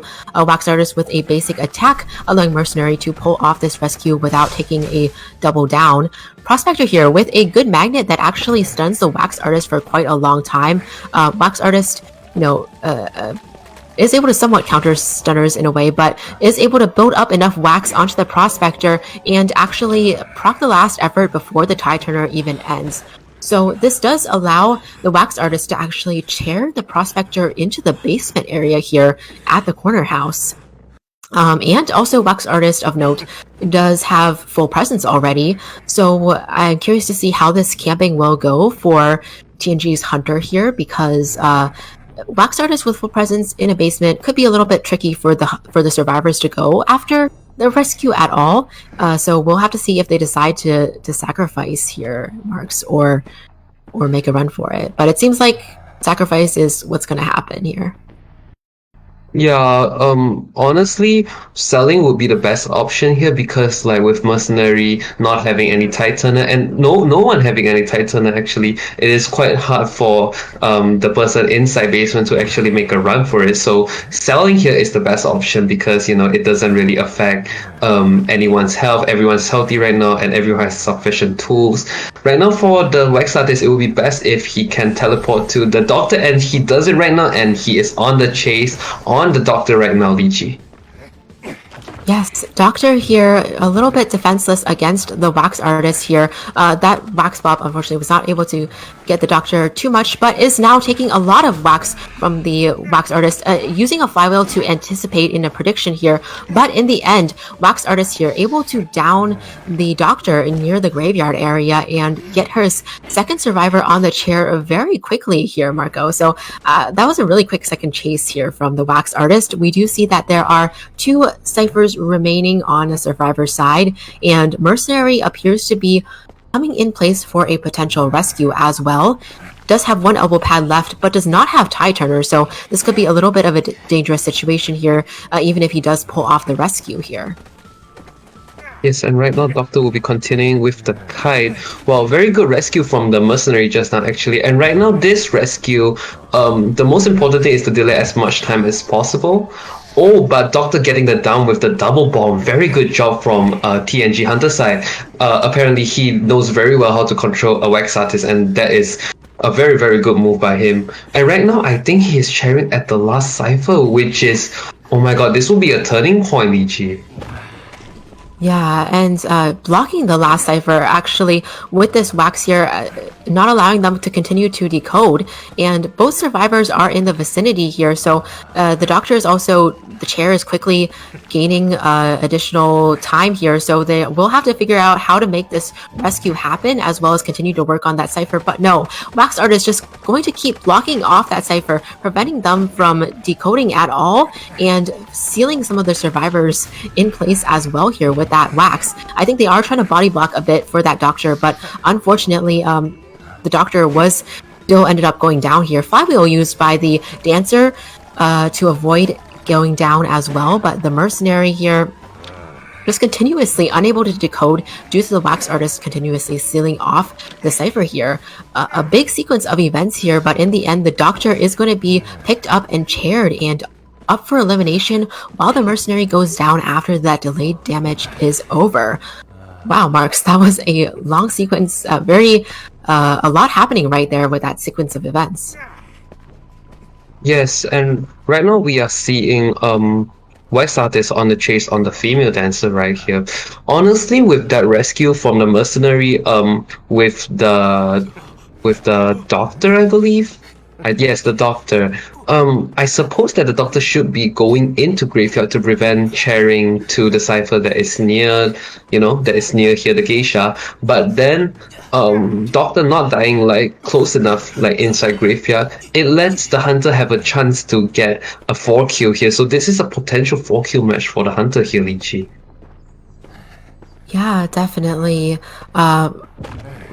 Yeah, the place that the survivor went down there, the doctor went down there, definitely allowed the wax artist to go and camp that last cipher, especially having that skill that naturally allows him to seal that last cipher ended up being such a detrimental position for the survivors to be in. But as we see here, the female dancer had a syringe, did not fully heal yet, but should be mostly healed now and does utilize that last bit in order to heal herself. Teleport was used by the wax artist to get closer to the chair here, and the rescue was pulled off. So we do see that mercenary here will continue to run, but the cipher, no progress able to be made on that cipher that's continuously sealed off by the wax artist now. Mercenary again will be going down once that delayed damage is over, is positioning himself near that cipher, trying to pop it, but no, was unable to pop it in time. We did see that progress on the cipher was around 91%, so did require more than a few taps there, and is really unfortunate. But the mercenary will be going on, the chair potentially as well. Not quite yet, as TNG's hunter there is going to decide what to do and does end up ballooning the mercenary. We'll see if they do chair, since that last cipher has quite a bit of progress, but decides to just drop the mercenary here and potentially go after the female dancer here, Marks. Yes. Looking at this whole match, I honestly think that the team comp is really not up to par against a wax artist, because we have the doctor and a prospector here. Honestly, without the cooperation of female dancer, it is very hard for them to be able to kite, and it is kind of true, because just now Prospector wasn't able to withstand the attack from the wax artist during the first kite. And okay, let's put aside advantage, disadvantage from both team comps. Honestly, just now they had a chance to go for a prime and rescue, but then because of dying near the cipher, wax artist got the chance actually, and he was able to get the chance, get the opportunity and chair near the cipher, and this resulted in this situation right here, which is 3-kill and near to a 4-kill. Yes, indeed. And we do see that the wax artist there blocked off the cipher before making the mercenary struggle out there. Mercenary did try his best to get all the way back there to the cipher, but again, wax artist just being able to use his skill to seal off the cipher before the mercenary even got there prevented that cipher from being popped once again. And female dancer, in the meantime, did get a perfume here, so she will be trying to stay alive as long as possible, potentially try to kite this out until the mercenary completely bleeds out, but that is going to take quite a while. Mercenary does have self-heal as well, so, I mean, that is an option for them to utilize the healing as well to get up and still try to get that cipher pop somehow, but it is going to be a challenging situation for the survivors here. And we do see wax artist picking up the mercenary and just bringing him away from that cipher there that has so much progress on it, and just dropping him even further from that cipher to prevent that cipher from being popped if mercenary does self-heal. Yes, Lychee. And right now, it seems that the wax artist is just patiently waiting for an opportunity to kill this female dancer right here. And right now, female dancer is being very patient as well, not being too greedy on the ciphers, running away, going into graveyard. A very good job here, although being in such a disadvantage, but MP survivors still chose to not give up because only one escape. They only need one escape to be able to gain like advantage in this particular match. So for them, like the best option is definitely to get like at least a one escape in like despite such a bad situation going on right now. And right now, we see that the dancer is trying to kite and the mercenary would be healing up and running away from the cipher. Very good job from the mercenary because that will create an opening to the survivor side so that the wax artist has no teleport, but then like he has to gut the cipher as well. So I would say 100 seconds of camping the cipher here because he has no teleport right now, Lychee. Yes, that's definitely true, and Mercenary was able to get away for now. A female dancer, meanwhile, does have full health and may stick around just close enough to be nearby if Wax Artist does stray too far. She may go towards the cipher there. Meanwhile, we'll see Mercenary opening up a chest there, which is a good idea to at least get himself some items, maybe even a syringe to heal himself up, or some items to help him with the kiting there. Female dancer now was able to make her way around, but the Wax Artist was able to catch up before she was able to get any progress on that cipher. So we will be continuing the chase onto the female dancer here, and did use that perfume there, but Wax Artist, utilizing the hot wax in a bit of a combination there, was able to get one hit on the female dancer. Meanwhile, Mercenary here actually popped that cipher before the Wax Artist was able to seal it off, so now we are in an endgame position with 2 survivors alive at endgame here. And perfume being utilized by the mercenary in a very clutch position there to be able to tank additional hits here from the Wax Artist that has detention. Teleport still has 13 seconds until up, and female dancer is working at that gate. So we'll have to see if Wax Artist can secure one additional kill here in this very tight endgame situation. Oh my god, and we see that the dancer has opened gate already, so this is a one escape for the survivor side here. Wow, very unfortunate for the hunter side actually, because the hunter had like so much opportunity to go for a 4 kill, but then in the end the survivors did so well and it resulted into becoming a 3 kill instead of a 4 kill. Now, I want to mention about just now when Dancer was using the perfume. So the Dancer perfume when she was at 90 plus wax. And when the wax artist used the hot wax, she perfumed back, but she perfumed back with 96 wax. And when the hot wax is up, it applied damage to her instantly. That's why you see the instant half health being made. And right now, looking at the stats here, no, we are not going to look at the stats. Nevertheless, very good job from both sides here, and I feel like the wax artist did a very good job as well, Lychee. Yes, that's definitely true. We saw a really strong game from the Wax Artist here.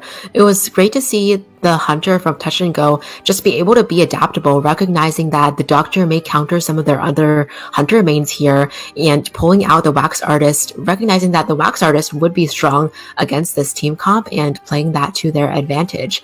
So really exciting to see that amazing performance in round 1 here. We do see that MP does have the lead here, but TNG did get themselves on the scoreboard with 3 points. in round 1. So now we will be taking a short break, but before you know it, we will be back with round 2, so stay tuned.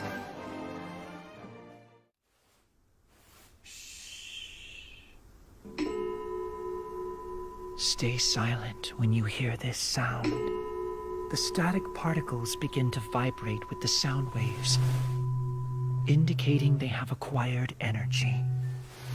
It may be a tiny amount, yet it's enough to straighten out my thoughts. But the energy can also be huge. As the setting sun shone upon the final rest, I saw a musical note glimmering in gold and dancing in the air, just as they expected. The movement spread my life energy and pushed me up a pedestal until I could smell the aroma of talent in the air. The aroma was me, but it slowly faded with time. Once it faded, it cast me into the abyss, where the light from my eyes extinguished. The light shines through my fingers and onto the white keys as I continue writing, hoping the melody points me in a direction. In the reflection, I see what should have happened. He glows golden, just like they first expected.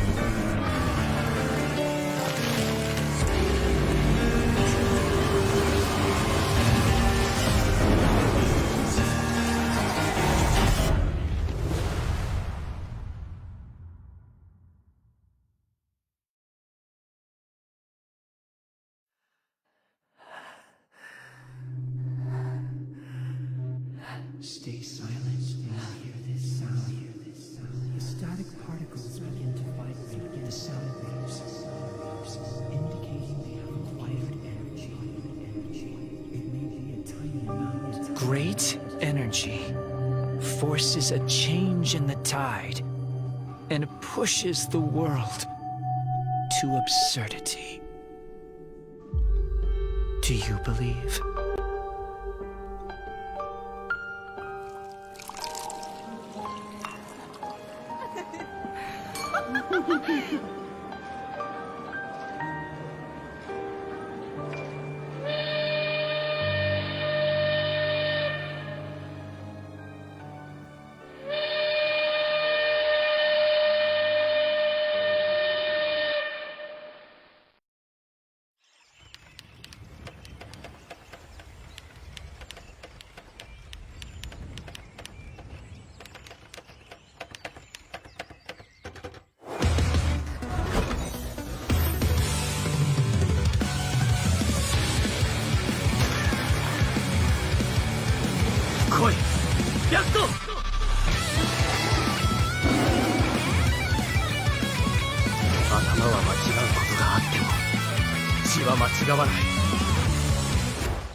An everlasting night with no end in sight.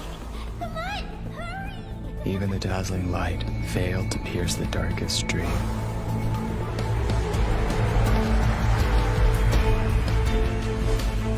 Noir, the Mello's family has no need for useless people.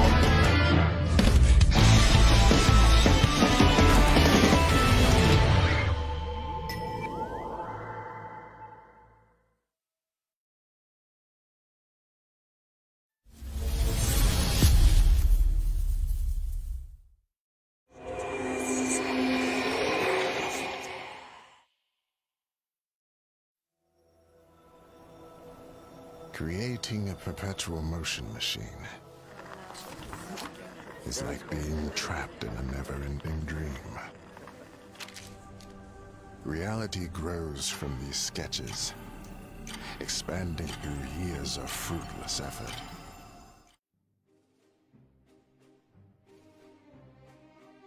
And we are back with Identity 5 Arena 2022 November edition.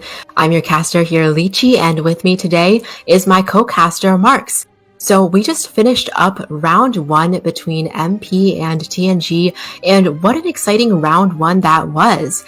We saw some really amazing gameplay here from Wax Artist here, as well as some really good gameplay from the survivors as well. But in the end, I think both teams' hunters, was able to really show a really dominating performance on both sides. So very excited to come in with such a strong round 1 and curious to see what these teams are going to bring in for us for round 2 here. How are you feeling about all this, Marks? Well, I'm feeling great actually. Looking at TNG Hunter doing such a great job just now with the camping of the last cipher, and also the survivors were doing very great, like popping up this last cipher and going for a 1 escape. That surely did secure the advantage for MP, and now they're having like a 1 point advantage, which gives them the match point here. And right now we will be jumping into round 2. Well, let's not forget, we have some exciting news for you guys. So do remember, there is a giveaway ongoing right now for 2 S skins and 1 A skin courtesy of Sunny Kim 23. So the viewers of IVA. So if you wanna know more about this, do go and check Nello Mello's Facebook page to know more about the details. Yes, definitely. There's a couple of steps you have to do, but they're pretty easy, just sharing the live stream, subscribing to Sunny Kim 23, and making sure to comment on what skins that you're interested in and which teams that you're supporting. So definitely go check out that giveaway there. And in addition, we also have some other prizes on the line. Just by interacting and commenting in the chat, you could potentially gain NM coins and utilize those to purchase special fan signs from the casters, as well as potentially a VIP front row seat to the IVA November Grand Finals tournament, which sounds really exciting as well. And there's also the top 10 loyal viewers giveaway going on here as well, which can allow you to gain an Identity 5 goodies bag full of merchandise. So I did see Nello on his page there unboxing a lot of merchandise earlier. Perhaps some of that merchandise could belong to you out there, viewers. So be sure to check out those exciting giveaways that are in store. Yes. Right now, preparing to go into the match, I'm very excited to see what both teams have in store for us. So with TNG Hunter and MP Hunter being so dominating in both rounds just now, I am quite excited to see what their performance will be on the next round. And let's not forget the Survivor as well, as they were doing pretty good as well. I remember that MP survivors were doing a very good job in kiting the Wax Artist, and also despite having the disadvantage from the team comp, they were able to get a 1 escape, which largely secure the advantage for MP here. And also TNG survivors, although getting a 4 kill in the last round, I am quite excited to see what performance they would bring to the table, because we do see that there's an antiquarian on the field just now, which we don't really see normally. So very exciting picks from TNG side. So I will be I want to know more about what they have in store for us. Yes, definitely true. We did see that antiquarian, which is really exciting, and I'm curious to see if we will see her in round 2 as well. But first, we are actually going to have MP survivors up against TNG's Hunter here. So we just saw a really amazing Wax Artist from TNG's Hunter, but we also suspected, Marco, that the Wax Artist is not the only Hunter that we here can play, potentially having something like the Hermit or another character on the line, since MP was so certain with countering with that Doctor pick in the last round. And indeed, we see the Hermit being banned first thing in this round here. So eliminating that variable altogether, the hermit, which has been such a strong and present variable in this IVA tournament so far.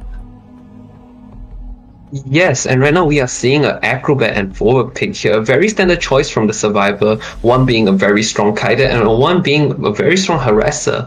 And looking at the band just now, a band of hermit, that means that Free is a very good, like, is probably like specialized in hermit, and hence why the doctor picked just now.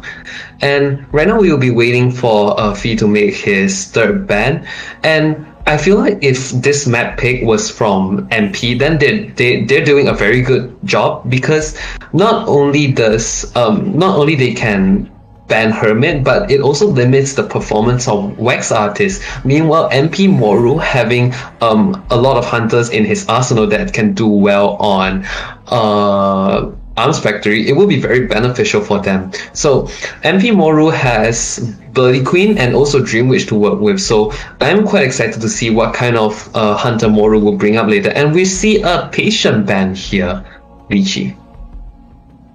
Yes, interesting choice to ban the patient here, as well as the seer and female dancer. So this is a little bit of a different strategy that we saw as opposed to the last round. In fact, it's been quite a while since we've seen a seer be banned or played, I would say, which is quite interesting nowadays to see him falling lesser in priority in those picks than to some of those either very stable picks or very system-based picks like you were talking about with the female dancer system and everything like that. Meanwhile, on the survivor side, we see that in addition to the acrobat and the forward here, we also have the addition of the barmaid. So barmaid, it does counter the hermit, but hermit is banned. Barmaid can also be used to counter single hit hunters, as well as hunters like Clerk and Dreamwitch in particular. So curious to see how this will play out here if Free does decide to go with a single hit hunter or not, because with the seer being banned, this kind of suggests that perhaps it might be a single hit hunter here.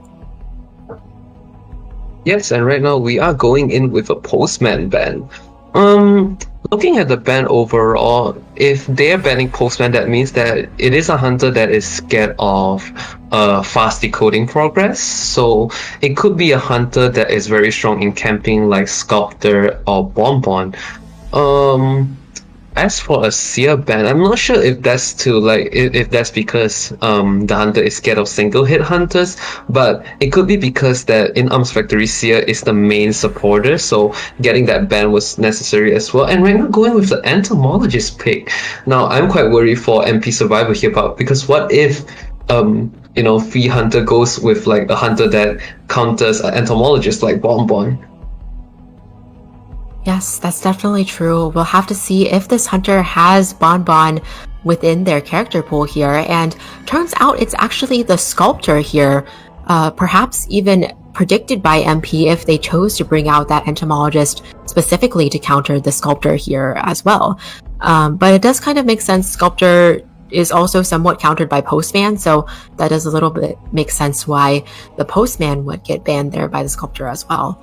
Meanwhile, in terms of the other survivors here, Sculptor does have the potential to chase quite a variety of survivors, but it really depends on how accurate those statues are. And I'm sure if Free is pulling out the Sculptor in this kind of match, they are very well practiced with that Sculptor. So I'm curious to see how this is going to play out for the Sculptor as well as the survivors there. Yes, and looking at the team composition right here, I do feel that the Survivor has quite a bit of advantage, because being in Arms Factory, this map brings a lot of advantage to survivors like Entomologist and Acrobat. So right now, going into the spawn location here, what do we have, Lychee? Right, it looks like the barmaid is going to be spawning near the factory, whereas the acrobat spawns near the shack, forward in the middle, and forward actually, and the barmaid, I think, being the closest in vicinity to where the Sculptor was, which was near the gate there. So I am curious who Sculptor is going to target first. Entomologist is not really an easy target by any means. Dancer perhaps a little bit more palatable, but those boxes can definitely be really annoying on a map like Arms Factory here, where there's also plenty of pallets and transitional areas to work with. What do you think, Marco? Might might this play out here? Well, right now, looking at the team comp, she can either go for a survivor like Ento or Barmaid, or go for Acrobat to like eliminate one of the Titaners here. And right now, we are seeing a Barmaid chase as the first target here. So choosing a Kaider character, not only does it slow down the decoding, but also like it's okay, honestly. Like compared to chasing the forward and the Acrobat, Barmaid is considered quite a good target for the Sculptor. Right, and we do see Barmaid indeed. Sculptor is closing in on her and is already able to get a first hit, but whoa, the forward here coming in with some football and pushing back, but unfortunately not able to do much, as the Sculptor was able to down the Barmaid very quickly in the vicinity with another basic hit here. Forward is now the one in danger and is able to narrowly dodge that hit, but look at that football usage. That football is completely used up by that forward within this early game period here, and unfortunately also wasn't able to get Barmaid a lot of extra time. So definitely unfortunate here. I think he might be looking for another object out of the chest eventually. Also, my apologies there. I think I was calling female dancer out earlier based on what was on the screen, but it's actually the Barmaid who is in this match, as we can see. And now we see here the forward maybe coming in for a rescue, but without any does have an elbow pad to replace his lack of a football here. Entomologist does come in here with some support, but the last effort is already procced on the Barmaid here. So a little bit unfortunate here, but Tide Turner is activated to at least give her time to run away from the central area and away from the teammate ciphers. So very early game down here for the Sculptor, Marco. Yes, very unfortunate on the misplay here from the forward, using such a big portion of ball but not getting the stun and also cancelling the attack recovery. That is unfortunate on the survivor side, and also the rescue there was quite unfortunate as well, because Entomologist coming in with the assist and forward coming in with the rescue, but Barmaid is still getting hit at the end. That means that the decoding progress will be very, very, very slow. And right now it would be a good idea to sell, but Sculptor still has the upper hand because the decoding progress is so slow, so she has more time to scout for survive, like for her second target, and like it's easier for her like to have more time to like target the next survivor. But the only good thing about the survivor side is the hunter has not is not in full presence yet, so it's not such a big stress when kiting the Sculptor, but still I do feel that the hunter has an upper hand in this particular matchup. Yes, definitely, Marco. And we do see here the forward is currently getting targeted by the Sculptor. Not nearly as scary when he doesn't have any football here and is already chipped as well. Another chip coming in here, not a full presence chip, but a very accurate window chip by the Sculptor, showing the skill of TNG Sculptor player here. Another chip coming in for the forward, and a final one here. So this forward here coming down to a couple of statues and is gonna now go on chair near this corner where the factory is. So Sculptor actually didn't have to use Blink during the chase either, still has the Blink in hand, and is now going to be able to utilize that full presence to apply extra pressure to the ciphers by not only throwing the chisel there, but also having those auto-aim statues. We do see that Entomologist is doing her best to avoid those statues and is safe for now, with a good amount of bees left to aid in her protection as well. Meanwhile, Shuni here, the Acrobat, is in the vicinity, does have a Tide Turner to work with right now, but this is a full presence Sculptor, so quite a difficult situation regardless.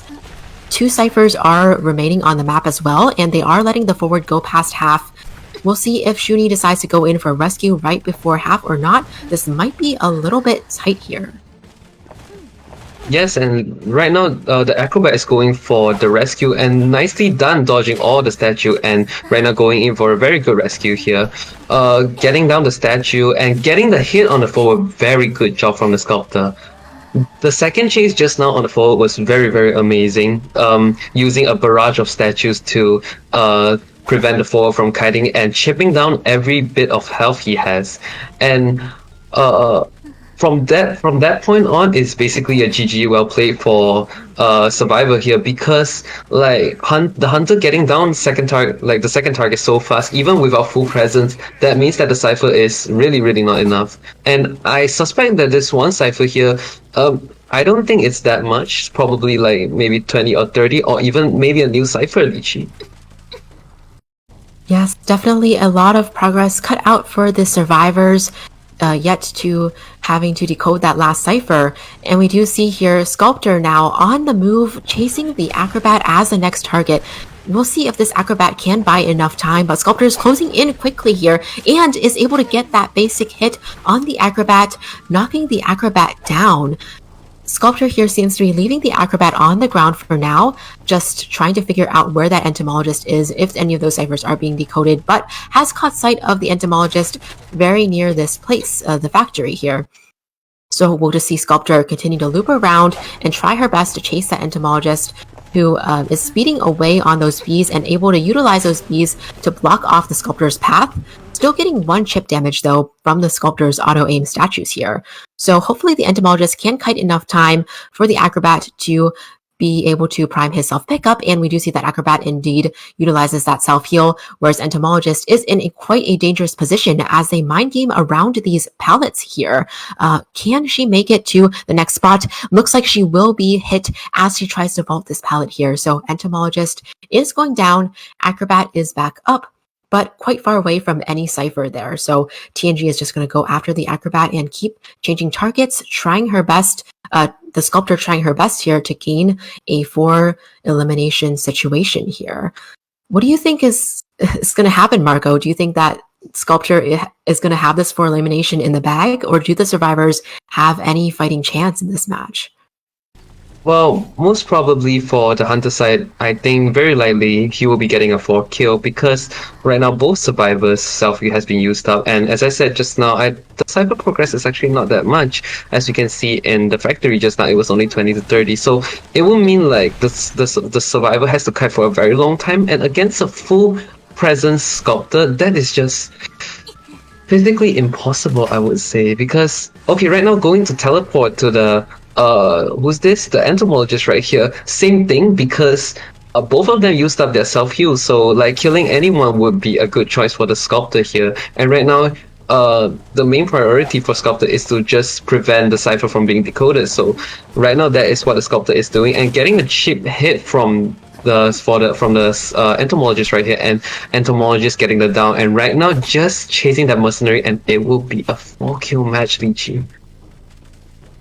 Wow, Marco, really impressive job by the Sculptor here, TNG Sculptor, to secure a 4 kill going into round 2. So TNG really showing that their Hunter is to be respected, is to absolutely be feared and be admired for their skill here with a variety of Hunters.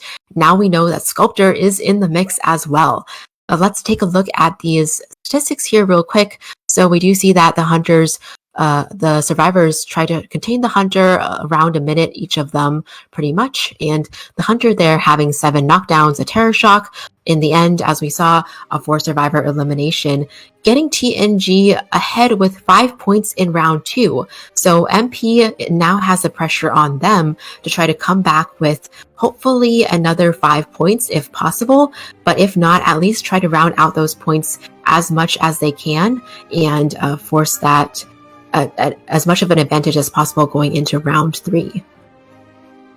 Yes. Very good job from TNG Hunter being able to secure that early down, and also a good job at the camp there, like getting the barmaid to down so that she won't be able to second kite, and also during the mid game with the barrage statue able to take down the forward very swiftly. So very smooth moves from the Hunter. I do feel that this Hunter is quite good in terms of controls, and he could be a very top tier player in SEA perhaps. Not sure who he is, but I do feel that his controls are very on point, and the way he like walks around and tries to find his chance to down the survivor. Overall, very good job from the hunter side, and also survivor side. They were doing a great job as well, like going in for like the rescue and trying their best to kite. Everything was going great, but series of unfortunate events happen, and the hunter being able to catch the opportunity and just securing the 4 kills. So props to both sides, and also congratulations to TNG Hunter to be able to get the 4 kill. Yeah, definitely a really impressive job on both sides so far. We will be going into a short break though, and when we come back, we will continue with round 2 second half. So stay tuned and we will be back soon.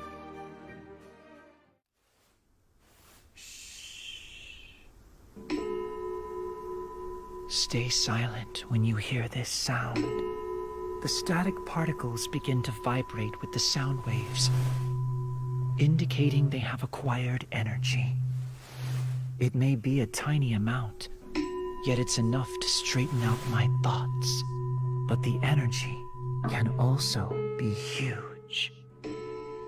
As the setting sun shone upon the final rest, I saw a musical note glimmering in gold and dancing in the air, just as they expected. The movement spread my life energy and pushed me up a pedestal until I could smell the aroma of talent in the air. The aroma was me, but it slowly faded with time. Once it faded, it cast me into the abyss, where the light from my eyes extinguished. The light shines through my fingers and onto the white keys as I continue writing, hoping the melody points me in a direction. In the reflection, I see what should have happened. He glows golden, just like they first expected.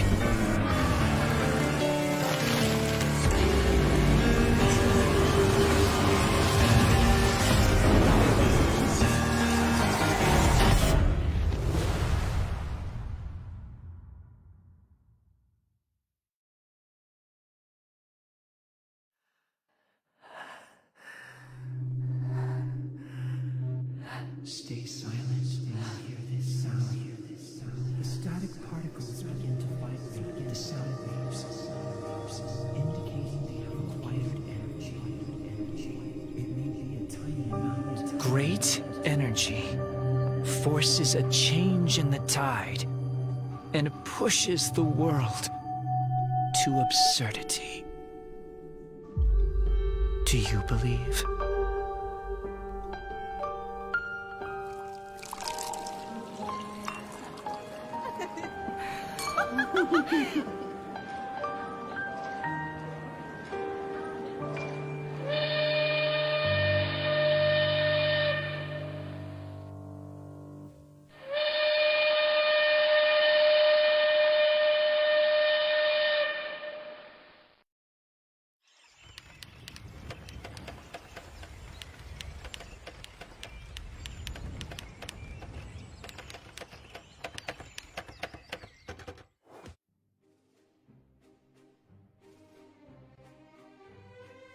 Hello everyone, we are back with Identity 5 Arena 2022.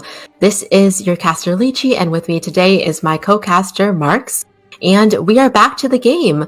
This is MP versus TNG, round 2 second half. So we had a really exciting first half of round 2 so far. We were able to see a really strong sculptor from TNG's Hunter Fui there, and really unexpected to see that, but also really exciting to see that sculptor pull off such a good score of a 4-man elimination.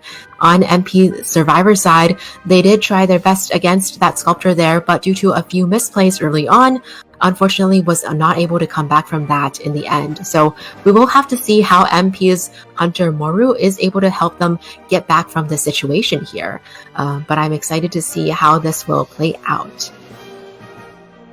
Yes. Honestly, this situation right now not looking too good for MP, but we have Moru as the hunter, and depending on Moru's performance, I feel like it will greatly affect the outcome of round two here. So it all depends on what Moru does. And right now, we will be going into the band pick session, Lichi.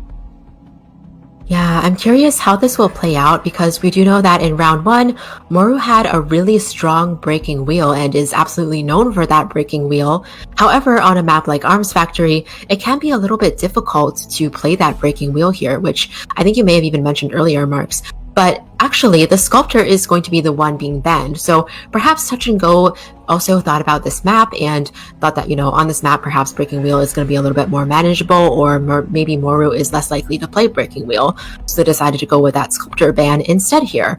And in the picks here, we do see that they have chosen the forward and the female dancer to go with, while Moru here has been the entomologist and the postman. What do you think about all this so far, Marks? Well, I do feel that initially he will be going for a sculptor pick, but because he banned the entomologist, but sculptor getting banned on the other hand, so that means that Moru have to find different alternatives here. And with forward and dancer being in the pick for TNG survivors, very good job honestly. Forward being a very good rescuer and dancer being one of the main supporters in Arms Factory. You can say she is as important as a Seer in this particular map because Dancer is very, very, she can perform very well in this map. And right now we are looking at the third band, which is the Patient here. Not sure what Moru will be using, but then, from the looks of it, it could be, what's that called? It could be a camping-based hunter like Bonbon. So I think for TNG survivors, the main priority is to counter that Bonbon of his as well, because, as we all know, Moru's Bonbon is very, very deadly as well. Yes, that's very true, Marco. The survivors definitely have to keep that Bonbon in mind because in the previous couple of days, Moru has also pulled out Bonbon before.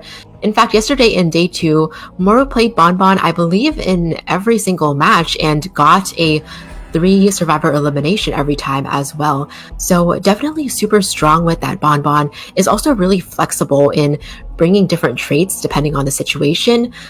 Usually does bring detention, but we have seen him pull out teleport Bonbons, blink Bonbons, and switch around the other traits on the persona tree as well. So really skillful with that Bonbon and definitely something that the survivors can't count out at this point. Absolutely have to watch out for it.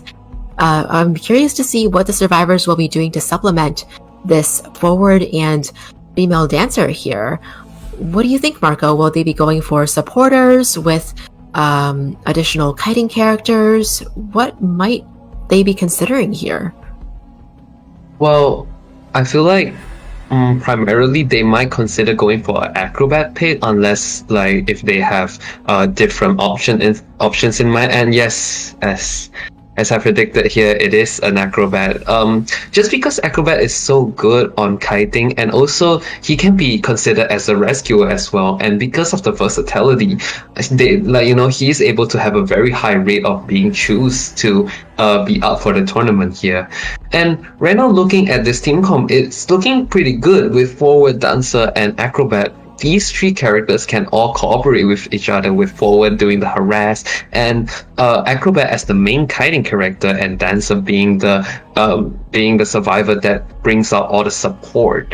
And right now for Moru, because banning the postman, that means he might go for a camping-based hunter. But hunters like Bonbon, it's very easy for the survivor to get tie or even a 1 escape. So I feel like he might have to think twice of what he's about to choose, because playing a Bonbon, okay, it is a comfort character for him, but will he be able to secure that 4 kill?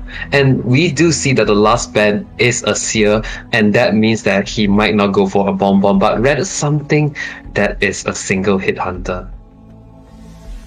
Right. That does give us a lot to consider here. Both the entomologist and the Seer being banned. And with a patient, I can't help but wonder maybe even a clerk being considered within this mix here.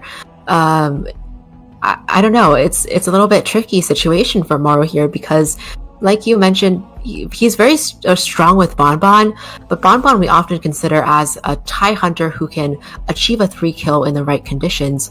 But getting that 4 survivor elimination sometimes is still a little bit tricky, even for the best of Bonbon players out there.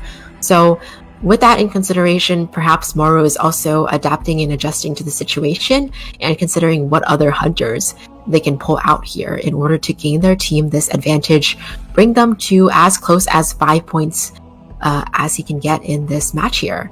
We do see the survivors here have come in with a barmaid pick. So barmaid here being a very strong pick, being a ability to heal herself as well as the teammates here, potentially more than once, even twice. So what do you think about that, Marco? I do think barmaid is really up there these days in the meta, but could they be countering any specific hunters from their perspective here? Well, okay, having the seer bed means that Moro is going for a single hit hunter, right? So very smart choice on TNG's side to choose the barmaid, because barmaid counters almost all the single hit hunters. And for the choices here, he could be going with a clerk. I was gonna say he might be going for like single hit hunters like Dream Witch or like Bloody Queen, all possibilities to be honest, but him going for a clerk, that means, okay, because clerk is a very generic character, it all depends on the hunter's performance of this particular hunter. So how good this player is will be how good this clerk is, if you get what I mean. And clerk can become like clerk can clerk can play with any team lineup as long as the performance is good. So I'm very excited to see what kind of performance Moro has in store for us. Yes, definitely really excited here to see Moro's clerk. And on this map in Arms Factory, where Moro really has to gain this advantage here. Also really excited to see on the survivor side what they can do here with that barmaid. Having that extra insurance against the clerk could potentially really help them out here. And they do have that female dancer who I'm excited to see what they can do with that female dancer here. We do see that the female dancer is spawning towards the factory area, which can be a strong area to place down those music boxes. Meanwhile, the barmaid is at Shack forward in a central location, with the acrobat here kind of in between area, sort of outside the factory, between the factory and the other ruins there. So we'll see how the clerk chooses their spawn position, and it appears to be closest to the barmaid here. What do you think about how this looks here, Marks? Wow, Moro sure chose like one of the best location here in the small location, because if he chose to spawn near front gate, that would mean that he can't chase like all of the characters, because the answer would be in the factory, and Acrobat would have transitioned to somewhere even further away. So that pick was so good, and it's the closest to the barmaid, so definitely barmaid will be the first target. Yes, and now we are entering that match there with a very regal skin worn by the clerk here, and we do see that the traits here brought our detention and trump card there. Clerk now on the move for the first target. This will be TNG White, who is the barmaid indeed at the Shack area, already closing in very closely, and gets that hit on the barmaid. My goodness, a very early hit on the barmaid here, who does have a wine that she will drink to try to heal herself up as much as possible. But Moro here is going to continue to go after this barmaid, who is going to be recorded as she vaults that pallet, so we'll have to be watchful of that later on during this kite. Luckily is at least able to heal up to full health, so this is kind of a reset in this kite here for both the hunter and the survivor. We do see that the clerk has actually brought excitement as her trait here to guard against the forward perhaps, and manages to get another hit on the barmaid right here. So starting off with another hit, and we'll continue to go after that barmaid as they transition over here. Yes, and Forward. right now, Oh my goodness. Forward coming in with a very good stun, and I think that's a half ball stun, very long stun from the forward actually. And right now, barmaid is still going in with the kiting here, and I think the barmaid still has one more one more wine that he can use for the boosting. Right now, the clerk having the recording for the palette and doing the mistake here, not knowing where the barmaid is, DG. Yeah, so utilize that recording there to block off the window, but actually the barmaid there being on the other side, Clerk did manage to hide her red light a little bit, but was unable to catch up to the barmaid, who is actually currently being recorded here, dropping down the pallet. So Clerk just utilizes that to lift that pallet back up, but still not catching quite up to the barmaid just yet. Trying to mind game very hard around these pallets here, but Clerk so far has not been able to catch up to the barmaid, so it's been a good job on the barmaid to be able to mind game thus far against the Clerk, but in the end, she does go down to that hit. We do see that 2 ciphers have already been popped, 3 ciphers remaining, and some of those may already have progress as well. So now we have the barmaid on the first chair, excitement still available for the Clerk to use should the forward decide to go in for any additional stunts here. He does have a tie turner, and we do see Hollow coming in here in place for a rescue potentially. Yes, and right now forward will be going in with the rescue with barmaid in the chair right now. Honestly, this is looking very good for the survivor side because both ciphers are being decoded and having a tight turner here. Right now forward going with a stun, very good job here, and right now barmaid will be continuing on with the kite. Will she be able to kite like exceeding the tight turner time? This will all lead to the barmaid's performance, and right now forward getting a double down. Very unfortunate here from the survivor side, Lichi. Yes, forward unfortunately went down right there, and Clerk, oh my goodness, switching straight to Blink in order to try to catch up to this barmaid here, but I was unable to do so. So is going to record the barmaid and continue to go after her in this chase here on foot, getting a terror shock on the barmaid as she crosses over this pallet. So does manage to down this barmaid in the end. Forward is also down, but barmaid is going to be the one picked up and put on the chair. In the meantime, we do see that Dancer has actually popped another cipher. So on the survivor side, they actually only have 1 cipher remaining, whereas barmaid, this is her second time on the chair, does still have 1 life left on the chair, while forward picked himself up using self-heal. So they are going to send over 1 rescuer over here that has the full health, while forward, it seems like, is still going to potentially stay in the vicinity as well. We'll see how this ends up being played out here if they are able to get the cipher primed in time.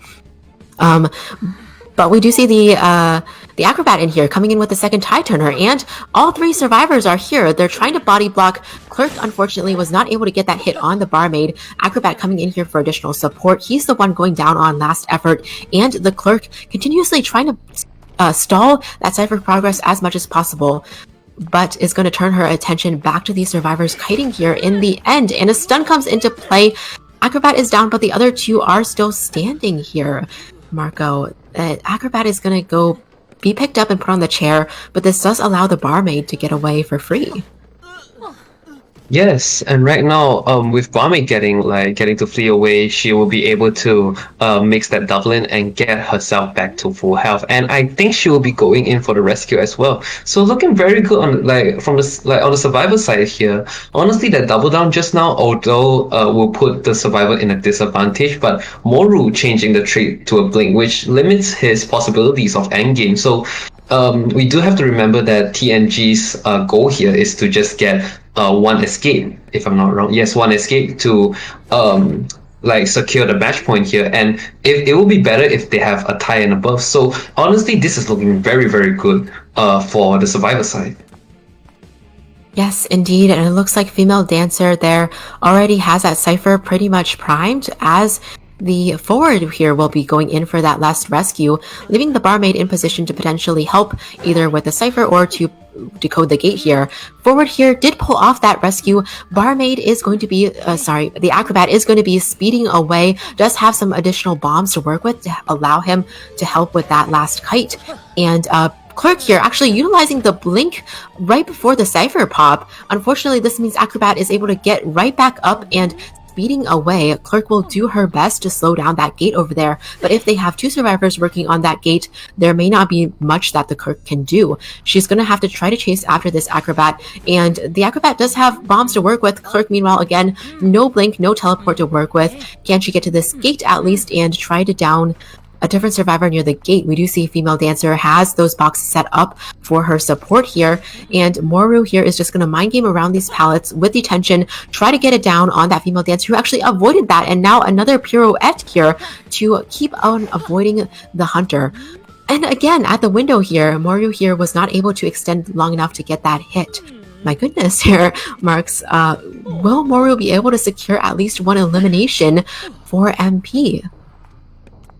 Oh, it's very hard to say, honestly. Right now, we do see that the dungeon is right beside Cat Carry, and this is a very bad situation for the hunter because of a forehand, it will mean a 5-point disadvantage to the hunter. And right now, going in, failing that window block, and right now going in for the dungeon. This is a 4-run for the hunter. Wow, how unfortunate, I would say, but very, very good job on the survivor side, doing so well in the beginning, actually. Yes, the survivor side just continuing to carry their team through here against this very powerful clerk who, has a lot of potential, but unfortunately fell to the survivors' really good fight here. I would say they had some really good mind games around those pallet areas, and it just took a clerk a long time in order to get those downs, having to switch targets halfway through as well. But now here, we are done with round 2, and look at that score for round 2. TNG here with 10 points here, both a for survivor escape and for survivor elimination from their side. Really carrying that momentum, trying to turn this around since they did have the disadvantage in round 1. So we'll see if TNG is able to continue on with that amazing momentum that they have into round 3. Meanwhile, for MP side, they are going to have to regroup here and come up with some strategies to do whatever they can do to try to turn this around in round 3 in a positive way for them. Now we will be going into a short break, so we will see you later.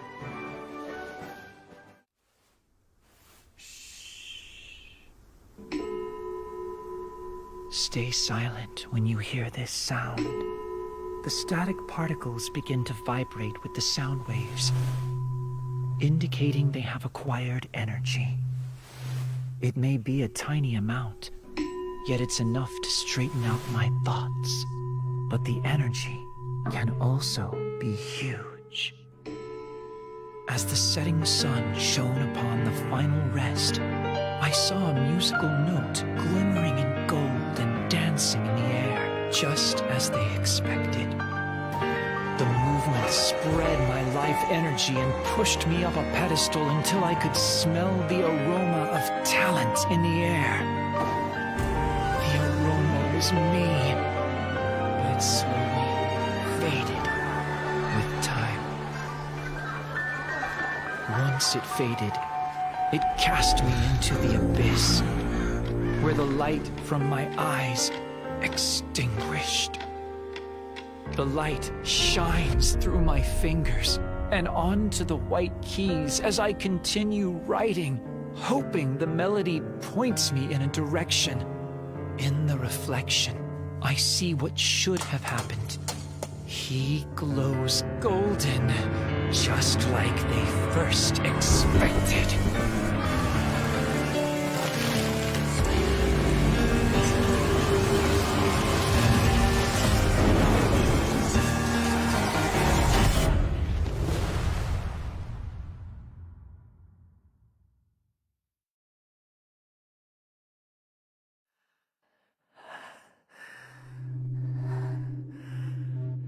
Stay silent when you hear this sound. The static particles begin to vibrate with the sound waves, indicating they have acquired energy. It may be a tiny amount. Great energy forces a change in the tide and pushes the world to absurdity. Do you believe?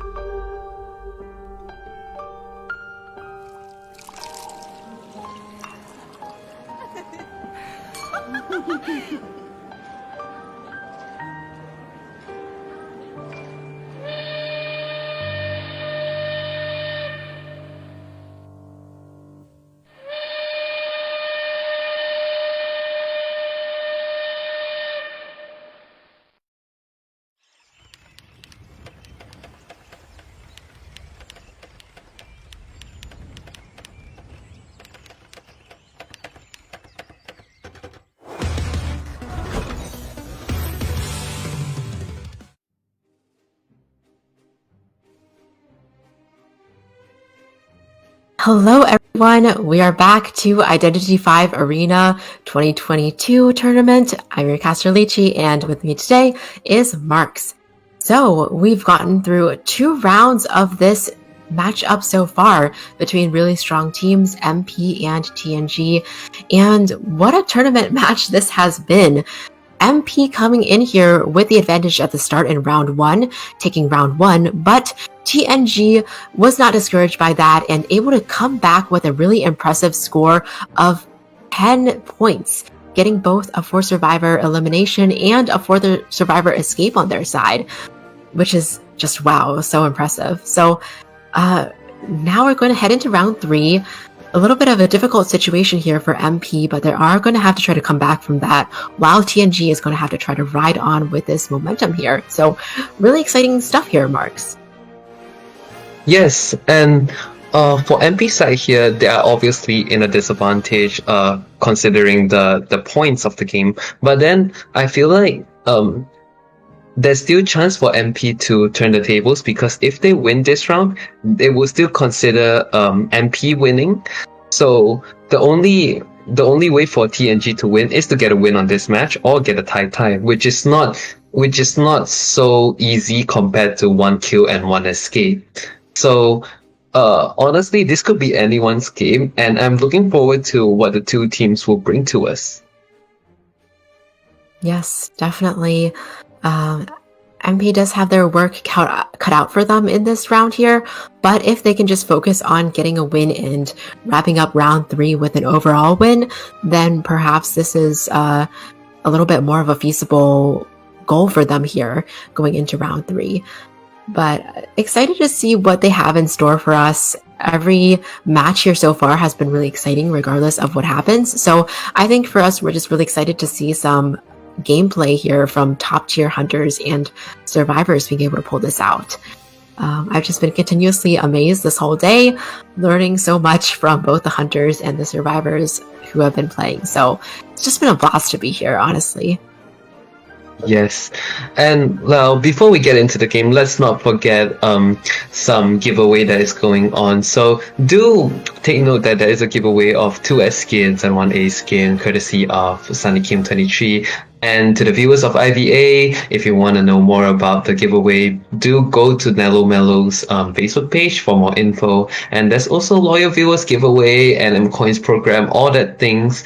Just do interaction in the comment, in the comment section. Just get yourself active, and you would stand a chance to win very good prizes, Lychee. Yes, really exciting prizes that are being offered. So be sure to get those interactions in. And now we will be going into the ban pick here. So this is round 3, first half. We have Touch and Go's survivors up first in this round, with MP's Hunter Moru up first for MPs. And coming out initially with this Priestess ban right away, supplemented by the forward here from Moru. So getting rid of 2 very strong, very meta characters right off the bat, as well as a female dancer here. Another really popular character that we've seen in this tournament and being used very effectively by a lot of different teams. We've even seen her used earlier today. Yes, and right now the map here. Yeah, just seeing that change the moonlit here for context. Yeah, because it would be very weird if they banned Priestess on Arms Factory. That's just weird. And right now going in with Priestess forward, female dancer as the ban, and TNG here banning Sculptor and Breaking Wheel for the Hunter. Well, we all know that Breaking Wheel is very strong in melee, so that's a for sure ban. And Sculptor being a Hunter that could potentially 4 kill, they are going to eliminate this factor here. So which leaves Moru for the decision of maybe a Bonbon, or maybe hunters like Bloody Queen. We do know that Moru had a badge in Bloody Queen before, so I'm both of them are tie-based hunters, so letting them out, which means that they would not risk so big in also getting a 3 kill or a 4 kill from the hunter side here. So very good ban from the TNG survivors. And right now we will be waiting for TNG to make their pick on the survivors. Honestly, a lot of choice for them to choose. They have the toy merchant and also like characters like patient acrobat, which would work very, very well in this map. Yes, that's definitely true. And we do see Acrobat coming in here right from the start, just as you predicted, Marco.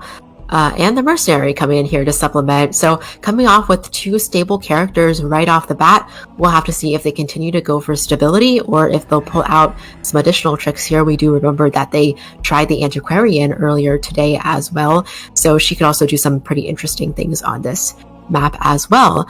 But I definitely agree, Marks, with what you said. Banning some really strong characters that prevent Moru from playing these 4K potential characters here. On a map like this as well, being able to play something like Breaking Wheel and just zoom around the map, as well as characters like Sculptor that have some kind of far away map control, preventing those hunters can be really useful on a map like Moonlit River Park.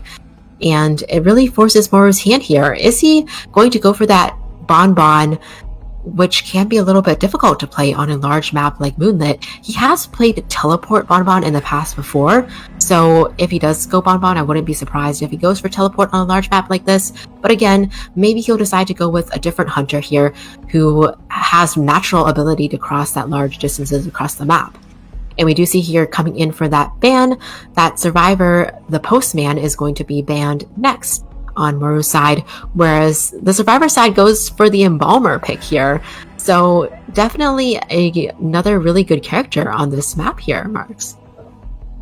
Yes, TNG never fails to surprise us with these kind of like characters like Embalmer and Antiquarian, and I think it's a very good choice for them to choose Embalmer actually, because as you can see from this band pick right here, Moru is literally shouting, "I'm gonna play Bonbon," because with the Priestess forward and the Postman as the band, it is very likely that Moru will be choosing Bonbon, and to choose so if the Survivor side choose Embalmer here, Bonbon would most likely choose a Teleport as their trait, so that would in other words lower down the pursuing ability of Bonbon, because he is forced to take a teleport instead of a blink. And right now having Barmaid as the last ban, so Barmaid after the buff is also very strong against a Bonbon if played correctly. Let's say if she's like looping around the station, it will be very hard for the Bonbon to catch, and with the constantly reviving of health, it will be very hard for the Bonbon to catch. And right now going in with the last pick of Patient,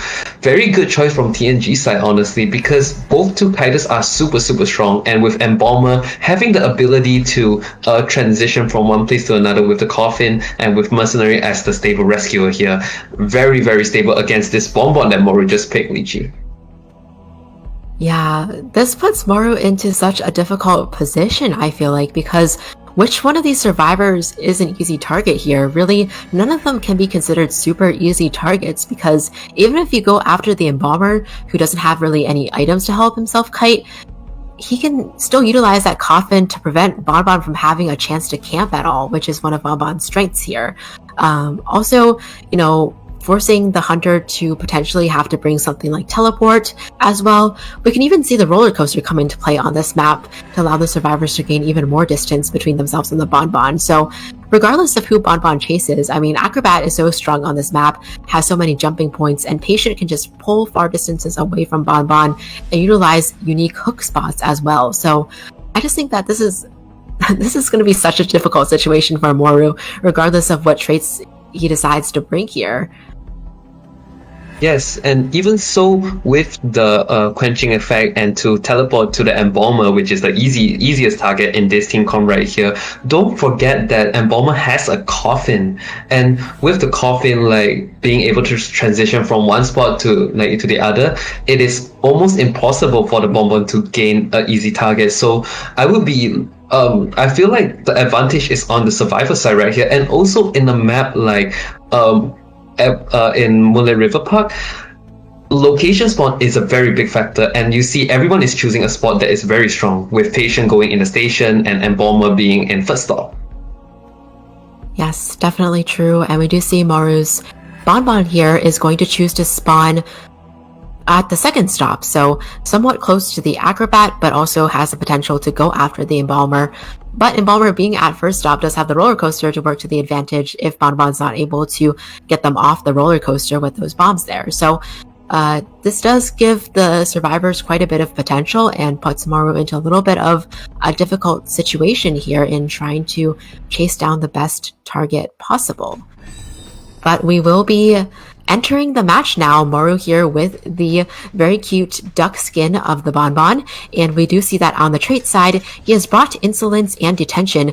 Embalmer here already placing down a coffin and taking that roller coaster to the second stop right away. This does allow him to transition into the second story area and potentially loop around, but no, decides not to disrupt his teammate and instead goes for the outside pallet area, taking a hit here and doubling back, unfortunately taking a little bit of a longer detour here and actually going down to the remote bomb.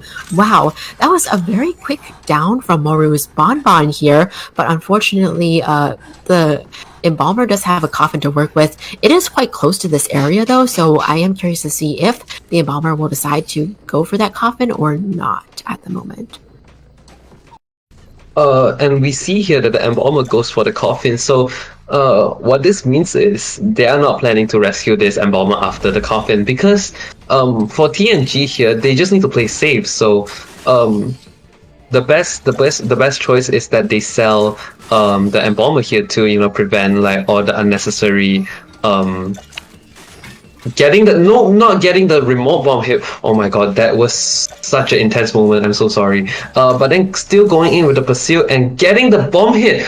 Good job on Moru's side getting such accurate bombs.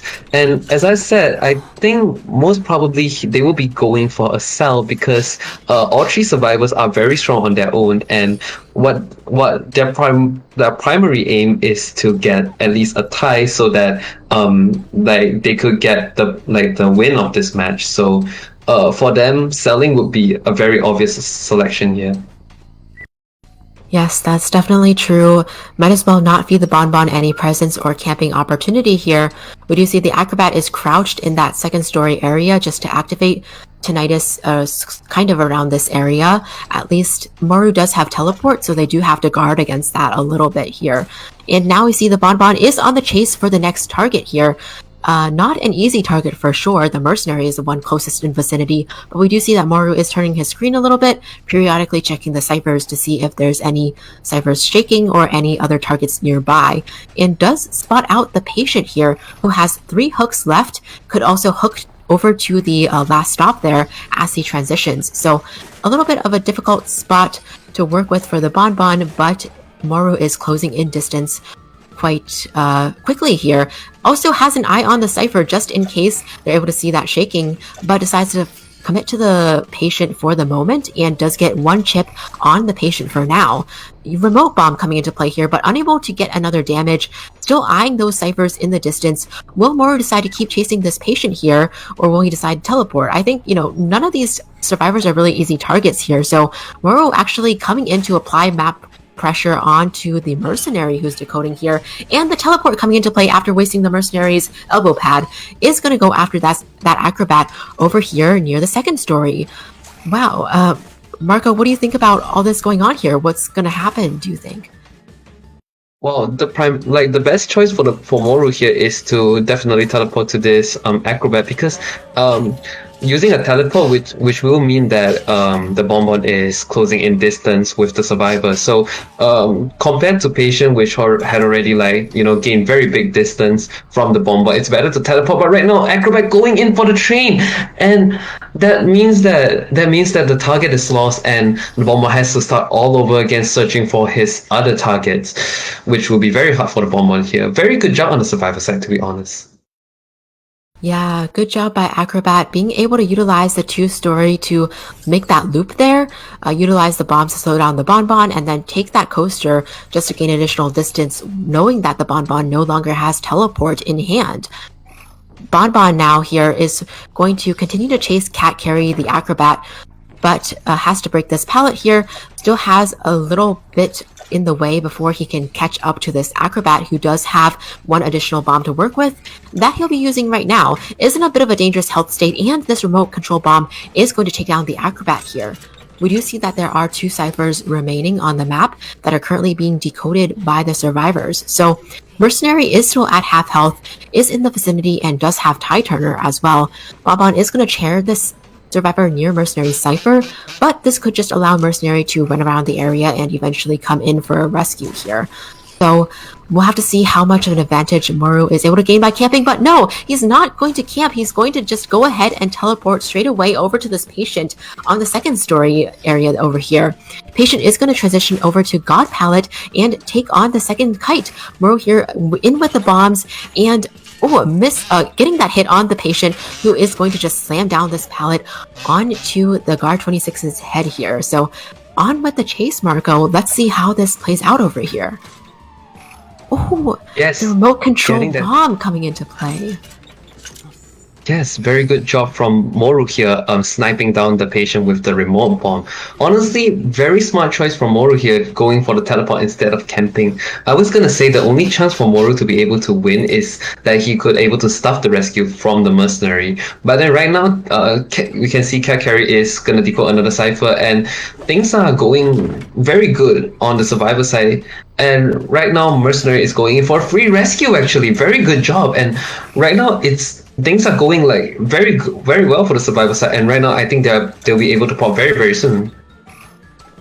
Yes, we see that remote control bomb being used, but unfortunately, the ciphers were already primed, and the survivors were very quick on that pop there to ensure that Moru couldn't come over and down the acrobat or pick him up. And we do see that, the patient there. The patient is the one getting chased and will continue to be around this area, unfortunately failing that hook into the hospital right there to gain too much distance. Unable to gain too much distance, but utilizes the flywheel to dodge that basic attack and just continue to waste this Bonbon's time, putting that pressure on Moru, who does have teleport in hand. Will he decide to continue to chase this patient here, or will he potentially take a gamble to teleport to this gate? That is the question of the day here, Marks. Wow, what a good job from the patient flywheel to getting that elbow pad and being able to extend the kite a little bit longer. And this will allow both the team members to get a tie here, I think. I think both survivors are able to get out. And yes, Lichi, this is much probably a tie for the survivor side. Very good job from both sides, actually. And honestly, for Moru, there's nothing much that he can do because this team comp is just such a big counter against it, honestly. And right now we see Cat Carry being... What? He got the below on the acrobat. It's a 3Q! Oh my gosh, what just happened right there? The acrobat was pretty much out the gate, pretty much safe, but didn't leave right away. Unfortunately, was caught by the Bonbon before he could leave and crawl out. Bonbon there, oh my goodness. Moru seizing that ability to take a little bit of ensuring that the other survivor, first of all, was out the gate, and then making that teleport, taking that gamble to teleport there. Actually, it paid off. He was able to hit the acrobat in a way that the acrobat was not hit out of the gate. And then that allowed him to pick up the acrobat just before he crawled out. It's kind of hard sometimes to remember that the Moonlit River Park gate is very long, like right outside that gate area, and you have to kind of really stand pretty far out there to avoid being caught by the hunter. And really, unfortunately there, Acrobat was chaired in the end, allowing Moru to turn this tie situation into a win. My goodness, Marks. Wow, what a ton of events, actually. I would never expect this to be a 3-kill match, actually. Honestly, Survivor and the Hunter, they both did so well, and this team com was doing such a great job against Moru's Bonbon, as we can see from the early game and the mid game. Bonbon was having a hard time chasing his first target and also sniping down his second target, which shows like how good TNG did on their BP here. But very unfortunate events happen, and the acrobat seems to be detained by the Bonbon, and the Bonbon was able to get a 3-kill. So very good job on Moru's side here. And right now we will be going into the short break, so let's stay tuned for more exciting IDV matchups.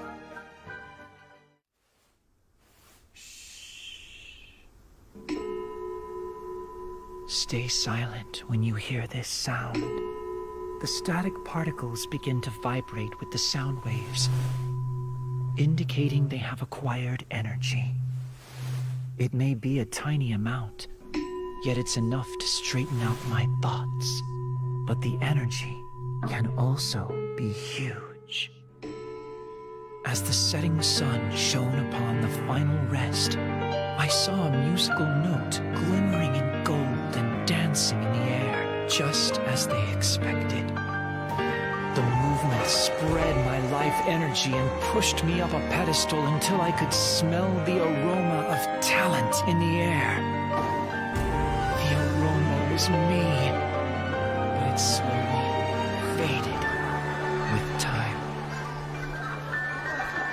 Once it faded, it cast me into the abyss, where the light from my eyes extinguished. The light shines through my fingers and onto the white keys as I continue writing, hoping the melody points me in a direction. In the reflection, I see what should have happened. He glows golden, just like they first expected.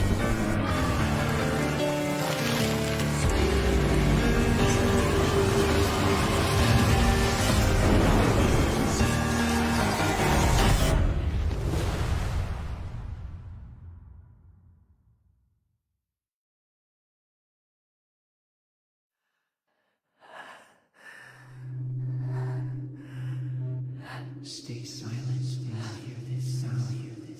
The static particles begin to vibrate with the sound waves, indicating they have acquired energy. It may be a tiny amount. Great energy forces a change in the tide and pushes the world to absurdity. Do you believe?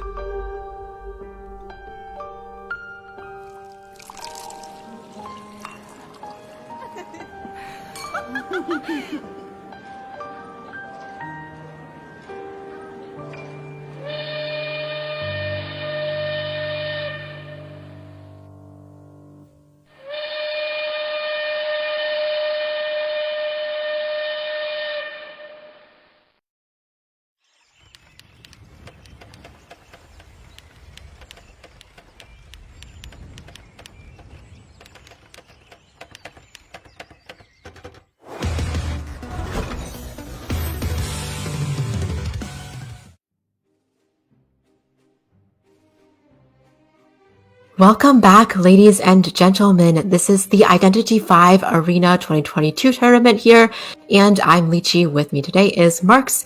Our teams here today are MP versus TNG, and we are in round 3, second half, the very last match of today's tournament. So very exciting here, really exciting series of events going on here.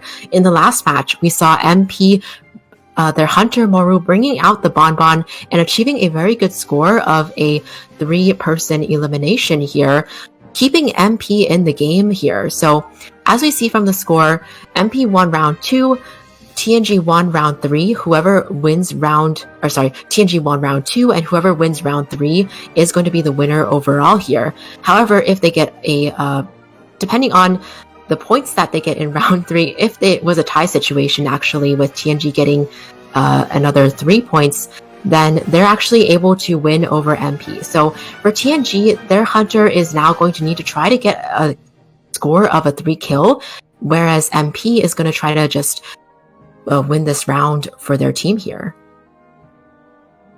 Yes, as we can see from the match just now, wow, what a turn of events actually. I was so surprised that the bomber was able to secure that last skill from the acrobat and getting to detain him in the madness. And that was all just it all happened so sudden, and it was so shocking to me that everything happened like that.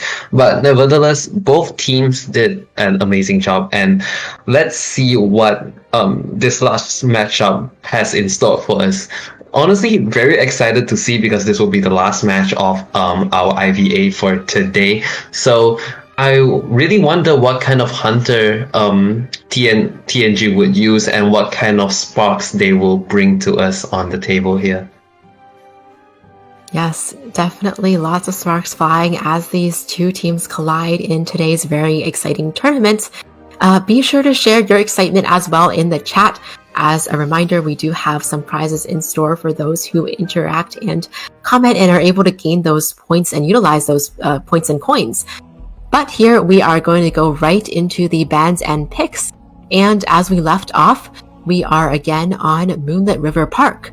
So we saw some pretty interesting plays on this map in the last round, and I'm excited to see what's going to happen in this second half here. We have on TNG side Fui as the hunter, who we've seen do an excellent job today. So I'm excited to see what they are able to bring out in this match here, and Mad Penguin survivors as well. Coming in here with the bans already, we do see that Seer, Priestess, and the Prospector are being banned here right off the bat, Marco. Yes, very standard ban from the Hunter actually. Seer, Priestess being like both strong characters in the meta right now, so banning them would be a very good choice. And banning Prospector, well, we do know that MP has a Prospector player in there, so banning Prospector would be a very good choice, and also to eliminate the harassing factor there. And for the Survivor side, they will be banning Hermit and Wax Artist, which is both Fee's very strong hunters. So with both his hunters that was used just now, no, he still has a sculptor just now, right? But I'm very excited to see what kind of hunter Fee will utilize in this round. And right now we will be waiting for MP Survivor to make a choice here. And right now going in with Mercenary and Dancer, locking in with the system right here. As we all know, MP is very good in their Dancer system as well. And actually, they were the first in SE to really utilize the Dancer system when Dancer wasn't really meta. They were already using it, and they actually very good result using the Dancer actually. Yes, and she does have a lot of good drop-down points on this map as well to utilize her passive ability, in addition to her ability to support the teammates and her kite with those musical boxes. So definitely excited to see what MP can do with this female dancer here in their lineup. As a reminder, MP only needs to get a tie in order to win today's matchup here, whereas TNG's hunter is in a spot where they have to get at least a 3 survivor elimination. So that might change their mindset here as they go into this last match. We do see the Acrobat here has been selected as the last, not the last ban, but one of the next bans here for the survivors. Acrobat being such a versatile character on this map, having so many strong points as well. Meanwhile, for the survivors, they have gone in with a forward here. So both the mercenary and the forward coming in here into play, being stable picks alongside the female dancer here. How do you feel about all this, Marks? Honestly, looking at what the Survivor is picking, it's very obvious that they are going for a very stable pick. Like Mercenary, Forward, they are both very strong rescuers and very good in kiting as well. And when you see these two characters being played, it's like basically they are trying to opt for a tie actually. And right now, judging by the last ban, which is a patient, I kind of expected this ban actually, because if MP is able to choose a patient, this team comp will be so deadly and Free might not even be able to counter this team comp. So right now with the patient being banned, very good choice for Free, but do note that MP still has a lot of variety of choice to choose from. Like Toy Merchant is also very good in this map, especially in her own self-kiting. So if MP wants an option for them to be able to kite well, Toy Merchant might be that choice, you know? Yes, that's definitely very true. A lot of different options to go with, but Toy Merchant is definitely a really strong one on this map. I do have to wonder if they're going to pick any specific counters to these hunters so far. You know, we do know Hermit and Wax Artist are already banned. We do have the Sculptor here that has not yet been banned, so Fee does have that as an option.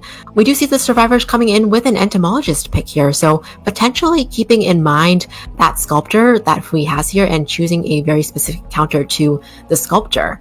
I will say though, it is a pretty large map, and although Sculptor does have the ability to control ciphers better than some hunters, it still sometimes can be a little bit difficult. So sculptors typically bring blink, maybe occasionally could consider other traits depending on the map here, but if we decide to forego blink for another trait like teleport or excitement, it could potentially set back the match, set back the pace of the match here as well. So I'm curious to see what they'll go with as their trait, because getting full presence is so important for a sculptor in order to gain that advantage later on with the camping and with the chase.